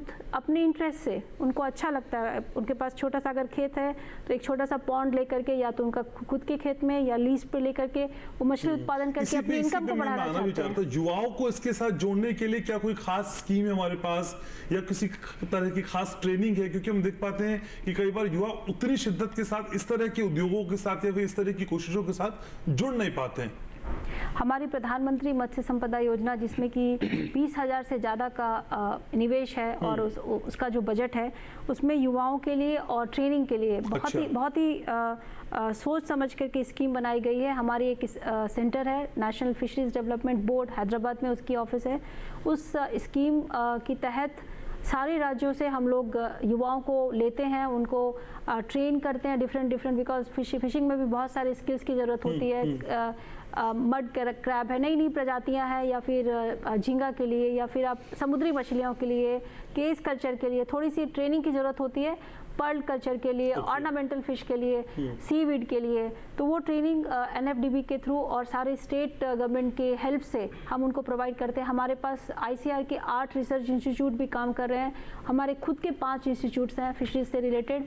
ये सारे इंस्टीट्यूट्स निरंतर यूथ को ट्रेन करने के लिए कार्यरत है। और उसके अलावा एंटरप्रेन्योर डेवलपमेंट स्कीम है, एक ऐसी स्कीम है प्रधानमंत्री मत्स्य संपदा योजना में, जिसके तहत 2 करोड़ तक वो अपना कोई भी स्टार्टअप, कोई भी इनोवेटिव प्रोजेक्ट ले सकते हैं, और उसमें हम उनको सब्सिडी भी देते हैं। तो ये एक तरह से उनको एक हेल्प मिलता है कोई भी चीज़ नई शुरुआत करने के लिए। इमीडिएटली उनके पास कैपिटल होता है, स्किल्स होता है। आज फिशरी सेक्टर में more than 250 number of startups काम कर रहे हैं। और हमें तो फील्ड एक्सपीरियंस से दिखता है कि महिलाओं और युवाओं का काफ़ी ज़्यादा रुझान है इस सेक्टर को आगे ले जाने के लिए। मैम, कई फिगर्स आपने दिए हैं मुझको, तो 9 सालों की बात जब आप करती हैं तो बताती हैं बहुत सारे चेंजेस हैं। इसी कॉन्टेक्स्ट में क्या कोई आंकड़ा इस वक्त आपके पास है जो पहले 9 साल में उतना कम था और अब 2024 में जब पहुंच गए वो आंकड़ा बहुत बड़ा दिखाई देता है? आपने झींगा निर्यात की बात की, तो झींगा निर्यात 2013 से अब तक 9 सालों में ऑलमोस्ट वो एक्सपोर्ट जो है वो दुगुना हो गया है। पहले 2013 से लेकर के अभी 2023-24 तक पहले जो हमारा सी फूड एक्सपोर्ट था वो ऑलमोस्ट 30,000 करोड़ था 2013 के आसपास। आज वो बढ़ करके 60,000 करोड़ हो गया है। ऐसे ही आज़ादी के बाद से लेकर के 2013 तक हमारा जो निवेश था वो सिर्फ 3,800 करोड़ था। आप देखिए, उस आज़ादी के बाद से लेकर 2013 तक इस क्षेत्र का निवेश हुआ है, जो बजट में दिया गया पैसा, वो 3,800 करोड़। और हमारा जो अब 9 सालों में जो हमने पूरा बजट अलॉट किया है वो 38,572 करोड़ से। तो वो एक आंकड़ा बताता है कि हमने कितनी दूरी तय की है। बिकॉज जब तक आप इंफ्रास्ट्रक्चर को डेवलप नहीं करेंगे, जब तक आप कोई भी चीज़ स्टार्टअप जैसे मैंने उसमें बताया सब्सिडी देने के लिए, या फिर कोई भी नई चीज़ शुरू करने के लिए ट्रेनिंग की स्कीम रखे, कुछ नई टेक्नोलॉजी के लिए लोगों को कुछ सहारा दें, इनिशियल सपोर्ट दें, वो सब के लिए तो इन्वेस्टमेंट किसी भी नई चीज को शुरू करने के लिए हम तैयार नहीं होते हैं शुरू में ना। हमारे अंदर बहुत सारे सवाल होते हैं, जैसे भी भरत भूषण सर भी कह रहे थे, जैविक खेती, प्राकृतिक खेती, उसको कितना समझाया जा रहा है, कितना बताया जा रहा है, लेकिन अभी भी लोग उससे कह रहे हैं कि मुनाफे का सौदा नहीं है। तो लेकिन आप जिस कॉन्टेक्स्ट की बात कर रही हैं वहां पे जो फिगर्स भी आप बता रही हैं, तो वो फिगर्स तो बताती हैं कि लोग समझ गए इसका मतलब जो आप समझा रही हैं। तो मैम वो कुछ टिप्स दे दीजिए जो जैविक खेती में भी हम इंप्लीमेंट कर ले, लोग समझ जाए। मुझे ऐसा लगता है कि फार्मर्स जो है वो इनहेरेंटली बहुत इंटेलिजेंट होते हैं and they are like quite businessman. उनका जो एटीट्यूड होता है वो जहाँ पे प्रॉफिट अगर वो देखेंगे तो वो जरूर प्रॉफिट को पाने के लिए प्रॉफिट नहीं है, नहीं बिल्कुल प्रॉफिट है, बट हमें उस वो एक थोड़ा सा दोनों चीजें बोली आपने, इंटेलिजेंट भी बोला उनको और आप बोल रही हैं जहाँ फायदा देखते हैं और वो आते भी नहीं है। तो आपकी एक ही बात सही हो सकती है, मैं कौन सी वाली सही? ये बिल्कुल दोनों बातें बिल्कुल सही हैं, बिकॉज आज देखिए हर एक आप सुपर स्टोर पे चले जाइए, आपको ऑर्गेनिक की पूरी मिलेगी, सारी स्टॉल पे रखी हुई होती है, पैक होती है और लोग बहुत प्रेफर करते हैं। बिकॉज हम ये मानते नहीं है ना मैम, ये ऑर्गेनिक लिखा है कि ऑर्गेनिक है भी कि नहीं है। नहीं, हम सारे लोग आप जाते हैं तो आप ऑर्गेनिक खरीदते हैं, हम लोग ऑर्गेनिक खरीदते हैं। There is lot of demand. आप अगर टीवी पे देख लीजिए, उनके बारे में बातें होती हैं, सोशल मीडिया देख लीजिए, ये सारे ट्रेंड दिखाते हैं। ये नई चीज है। किसान में मौजूदा किसान में 1% किसान जैविक खेती कर रहा है। ये रेशो देखिए ना, एक शुरुआत है। आप अपनी टिप्स नहीं देंगी मतलब? नहीं, मैं मत्स्य पालन की अगर बात करूं तो मत्स्य पालन ऐसी कौन सी जादू की छड़ी चलाई है, मैं जानना चाहता हूँ। वो थोड़ी सी हम भी चला लेंगे इधर। इसका एक हमें लाभ मिला बिकॉज ये नया सेक्टर है। अच्छा, एक नया सेक्टर होने की वजह से ऑलरेडी बहुत सारी चीजें सेटल नहीं है, काफी इनफॉर्मल सेक्टर है। आप इनफॉर्मल सेक्टर को जब फॉर्मल बनाने की कोशिश करते हैं और उसमें नई चीजें लाते हैं तो वो स्टार्ट करनी ज्यादा आसान होती है। That is my personal view. इसलिए हम काफी कुछ कर पाए बिकॉज जो फार्मर्स हैं वो ऑलरेडी स्टार्ट कर रहे हैं, तो उनको नई चीजें जितनी कच्ची मिट्टी को आकार देना सर ज्यादा आसान है। भरत भूषण सर, वो थोड़ी सी टिप आप प्रोग्राम के बाद नीतू मैम से जरूर लीजिएगा कि लोग जैविक खेती भी समझे और ये भी सोचे कि फायदा भी हो रहा है, क्योंकि मैम ये कह रही किसान है तो स्मार्ट। देखिए, मैं मैम का सम्मान करते हुए और एक बात कहूंगा कि देश में एक घटना घटती है कि जब हम किसी चीज को केवल बजट से लेकर आगे बढ़ते हैं तो दो चीजें छूट जाती हैं कि बजट का जो पूरा आकार है वो तन मन और धन तीनों होते हैं। तो पूरी जनता में हम उसको कितना जागृत कर पाए, और इसमें केंद्र सरकार और राज्य सरकार की भी एक बड़ी महत्वपूर्ण भूमिका है। तो मेरा निवेदन ये है कि जैविक खेती में विलंब का कारण ये था कि हमने जैविक खेती में हमने कुछ पाया नहीं, ऐसा नहीं है। जैविक खेती का एक बहुत बड़ा मुकाम हमने पूरा किया और सरकार की उसमें बहुत बड़ी भूमिका रही, लेकिन उस मुकाम में थोड़ा सा जो अब आगे बढ़ना है तो उसका मतलब यही था कि अब जैसे हमको फिशरीज में लाभ दिखाई दिया, उसकी कंप्लीट एक योजना बनी, तो ऐसे ही जैविक खेती की भी एक कंप्लीट योजना बननी थी जिसमें अनुसंधान भी हो, शोध भी हो, शिक्षा भी हो, नीति भी हो। लेकिन हुआ क्या कि हम उसको केवल उसी मोड़ तक रहकर उसका ठीक समीक्षा भी नहीं हुआ और हमने कहीं ना कहीं एक नया कदम फिर आगे रख दिया। तो ये निवेदन यही है कि हम पूरे देश में युवाओं को जागृत करें, पूरे देश में राज्य सरकार का जो हमारा कितना कृषि तंत्र है सर, आप भी कर रहे हैं सर। वो तो कितने साल से मैं आपको देख रहा हूँ, आप जागृत कर रहे हैं। वो आंकड़ा मुझे बताइए, तो मैम ने बताया, देखिए वो आंकड़ा मुझे बताइए सर, आपकी शुरुआत से अब तक कितना फर्क आया? आज भी मैं अभी आपको बताऊं कि आज भी पूरे देश में लाखों किसान हमारे अपने संपर्क में है। अच्छा, तो और क्या, इससे बड़ी बात क्या है कि एक किसान कम से कम लाखों किसान के साथ जीता है। ये तो वेगली सा आंकड़ा है सर, तो बहुत वेग सा कि लाखों। अरे मैं एक व्यक्तिगत बात कह रहा हूँ। यदि इसी बात को इसी मानसिकता से लेकर ये पूरा कृषि विभाग भी इसमें आ जाए, वैज्ञानिक भी इसमें आ जाए, नीतिकार भी इसमें आ जाए, तो वो सपोर्ट नहीं मिल रहा है मतलब वो क्या टुकड़े में बट रहा है, वो टुकड़े में बटा है। हमारे क्या है कि ट्रेनिंग की ताकत हमारी बहुत लग रही है, लेकिन हमारा कंटेंट कमजोर है। हमें कंटेंट पर बहुत गहरा काम करने की जरूरत है, पूरे देश की यही जरूरत है। ठीक है, लेकिन कंटेंट पे काम क्यों नहीं हो पा रहा है सर? इसलिए कि भरत भूषण जैसे लोगों की कमी है या फिर जहां से संजीदगी होनी चाहिए थी वो संजीदगी नहीं नजर आ रही है? सर वजह क्या है? जब प्रयास अलग अलग तरीके से होता है तो एक बार अलग अलग दिशा बनी रहती है, कलेक्टिव एफर्ट्स नहीं हो रहे। हाँ, अभी क्या है, कलेक्टिव जो एफर्ट होने की बात देश में आई है, ये अभी कुछ समय से आई है। अच्छा, यही तो मेरा बार बार कहने का मन है कि अब जो बात दिख रही है वो एक कलेक्टिव अप्रोच में दिख रही है। देखिए, एक छोटा सा उदाहरण देता हूँ। हम कितने लंबे समय से कह रहे थे कि शहर के पास जो कृषि क्षेत्र है वो बहुत ज़्यादा पलायन का शिकार होता है, वहाँ लोग खेती करना नहीं चाहते। अब भारत सरकार ने क्या किया, इस बजट में आप गौर करके देखिए, एक बजट बहुत स्पेशल रखा है कि क्लस्टर अप्रोच में हम एग्रीकल्चर इंटरप्रेन्योरशिप को एक जगह देंगे और सब्जियों की खेती से कैसे हम शहर से उसको जोड़ सकते हैं। एक बहुत बड़ा विकल्प है। हमको ऑर्गेनिक खेती में सब्जियां मिल ही रही नहीं, सबसे बड़ी मांग सब्जी की होती है। तो ये इस बजट में इस बात को विशेष रूप से देखा गया है कि कैसे हम शहरों के पास किसानों के क्लस्टर बनाएं। यहाँ मेरा एक सुझाव भी बनता है कि एक गांव को एक क्लस्टर के रूप में एक एफपीओ के साथ में एक पैक्स बॉडी के साथ जोड़कर एक पूरी तरीके से ताकत झोंके ताकि एक मॉडल खड़ा हो और वो एक रास्ता दिखाए। यदि हम टुकड़े टुकड़े में बिखर पर फिर काम करेंगे तो फिर वो चीजें बहुत बड़े आकार में नहीं जाती। ठीक है, तो सामूहिक प्रयासों की जरूरत है। हमारे साथ पीसी सुधाकर साहब है। सुधाकर साहब, हालांकि कई चर्चा हो रही है, लेकिन इस बीच जो वेजिटेबल क्लस्टर्स लगाने की बात कही गई बजट के दौरान, ये फसल बीमा के साथ अगर हम जोड़ के देखें, उससे पहले क्लस्टर्स का बनना, क्या लगता है सर, किसी तरह का कोई कॉम्बिनेशन दिखाई देता है? बिल्कुल, जैसा कि हम कई सारी चर्चा भी कर चुके हैं। तो जो भी एंटरप्रेन्योर है या जो भी हम चीज करने जा रहे हैं, सबके साथ कोई ना कोई रिस्क एसोसिएटेड होता है। तो उसी रिस्क को देखने के लिए बीमा की जरूरत होती है। ये कम होगा रिस्क ऐसे? नहीं, रिस्क कम नहीं होगा। रिस्क चूंकि आप क्लस्टर की बात कर रहे हैं तो और कंसंट्रेशन होती है रिस्क की, और कंसंट्रेट हो रहा है।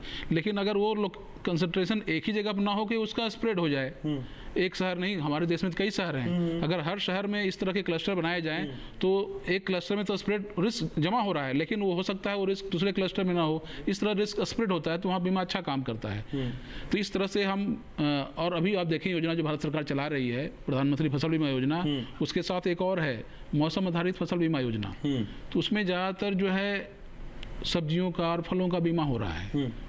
तो उसमें कई किसान लाभान्वित भी हो रहे हैं। जितने भी आप देखिए हिली स्टेट्स हैं, आपका हिमाचल है, उत्तराखंड है, और साउथ के हमारे केरला हैं, even Rajasthan, most of the states जहाँ पर कि हम फील्ड क्रॉप्स कवर नहीं कर पा रहे प्रधानमंत्री फसल बीमा योजना में, उसको हम मौसम आधारित कवर कर रहे हैं। उसमें ज़्यादातर आपको सब्जियाँ दिखेंगी, फल दिखेंगी, और जो ऑर्गेनिक पोर्शन है ना, जिसमें हाई इनपुट कॉस्ट है, उसका बीमा कराना तो और भी किसानों के लिए फायदेमंद होता है। क्योंकि आप कोई भी काम कर रहे हैं तो आपको रिस्क हमेशा लगा हुआ है, सक्सेस होगा नहीं होगा, और जहाँ फेलियर हुए वहीं आपका बीमा जो है काम आ जाएगा। तो आप इस तरह से आप देखेंगे, आप जहाँ मैडम मछली की बात कर रही थी, झींगा की बात कर रही थी, तो हमारी कंपनी जो है उस क्षेत्र में भी काम कर रही है। अगर झींगा उत्पादक कोई किसान है तो भी बीमा का आवरण ले सकता है, उसमें आप आगे बढ़ सकते हैं। तो आप कोई मार्केटिंग कर दिया आपने अपने विभाग की भी? नहीं, विभाग की नहीं, भारत सरकार की कंपनी है। तो कंपनी बनी इसलिए है कि आप जी आपसे संपर्क करें अगर बीमा चाहिए। मैम देखिए इस प्लेटफॉर्म पे ये भी हो सकता है। नहीं, हम लोग ऑलरेडी जो भी हमारे फिशर हैं उनके इंश्योरेंस के लिए, और स्पेशली झींगा के एक्वाकल्चर का इंश्योरेंस के लिए भी एक नई स्कीम जो मैंने अभी बताई, प्रधानमंत्री मत्स्य किसान समृद्धि सहयोजना, उसमें ऑलरेडी इंसेंटिव का प्रावधान है और इंश्योरेंस भी वन टाइम क्लेम मिल जाता है। ये अभी नई स्कीम है, हम लोग शुरू कर रहे हैं। ना मिले तो सर है बिल्कुल। योगेंद्र सर, प्रधानमंत्री कह रहे थे देखिए बेटर ग्रोथ ब्राइट फ्यूचर, आज का ये बजट क्या इस ओर संकेत देता है कि दोनों ही चीजें पूरी हो रही हैं? दोनों ही चीजें पूर्ण रूप से पूरी हो रही हैं। अच्छा, कैसे भी बताइएगा मुझे। बेटर ग्रोथ की जो बात आप कर रहे हो, अभी आप जैविक खेती की बात कर रहे थे, आदरणीय त्यागी जी इस पर प्रकाश डाल रहे थे, मैं इनकी बात से अपने को संबद्ध करता हूँ, क्योंकि हमने अपना कैरियर फील्ड गांव से ही शुरू किया है। तो अभी ऐसा नहीं है, बहुत सारे क्षेत्र हैं प्रत्येक राज्य में जहाँ बहुत सारे लोग जैविक खेती कर रहे हैं। उनकी समस्या है उत्पादों के बिकने की। वो समस्या अभी माननीय प्रधानमंत्री जी ने दूर की है। ये व्यवस्था बनाई है कि सब्जियों के लिए स्पेशल रूप से विपणन की व्यवस्था हो। वो जो चीज़ें को एक माध्यम जो है उसके माध्यम से वो काफ़ी कुछ उसमें बजट दिया हुआ है। तो इसलिए मतलब अगर जैविक खेती के उत्पादों की बिक्री का ठीक मूल्य मिल सके तो निश्चित रूप से जैविक खेती को बढ़ावा देने में कोई संदेह नहीं है, जो कि इस बजट में पूरा किया गया है, ऐसा संकल्प है। सर चर्चा ही वो ये ना, वो मिल नहीं रहा है, प्रश्न ही वो ये, वो मिल नहीं रहा है, वाजिब दाम मिल नहीं रहा है, इसीलिए तो किसान वहां जा नहीं रहे। इसीलिए ये व्यवस्था की है कि वहां से ला करके दूरस्थ स्थानों पे उनको ले जा करके बेचा जाए, ये व्यवस्था बजट में है। तो इससे काफ़ी कुछ लाभ मिलेगा जैविक खेती करने वाले लोगों का। दूसरा जो सब्जी का मॉडल और दूसरे मॉडल की बात है, हमने खुद करा के देखे हैं। एक एक बीघे, दो बीघे, आधा एकड़, चौथाई एकड़ में सब्जी की खेती हमने विशेष रूप से महिलाओं से कराई है। अच्छा। और इतना अच्छा उन्होंने फायदा कमाया है। केवल हमने एक बात कही थी, ये बात थोड़ी पुरानी है, तो उसमें क्या था कि भाई आप एक काम करना कि थोड़ा समय से पहले बो लेना, जो बुआई का समय है उससे 15 दिन पहले बो लेना, टमाटर लोगों ने 15 दिन पहले बोया, वो पहले तैयार हो गया, मंडी में बहुत अच्छे रेट में बिक गया। तो इस तरीके कुछ जो अभी जो प्रशिक्षण के ऊपर भी बजट में जोर है,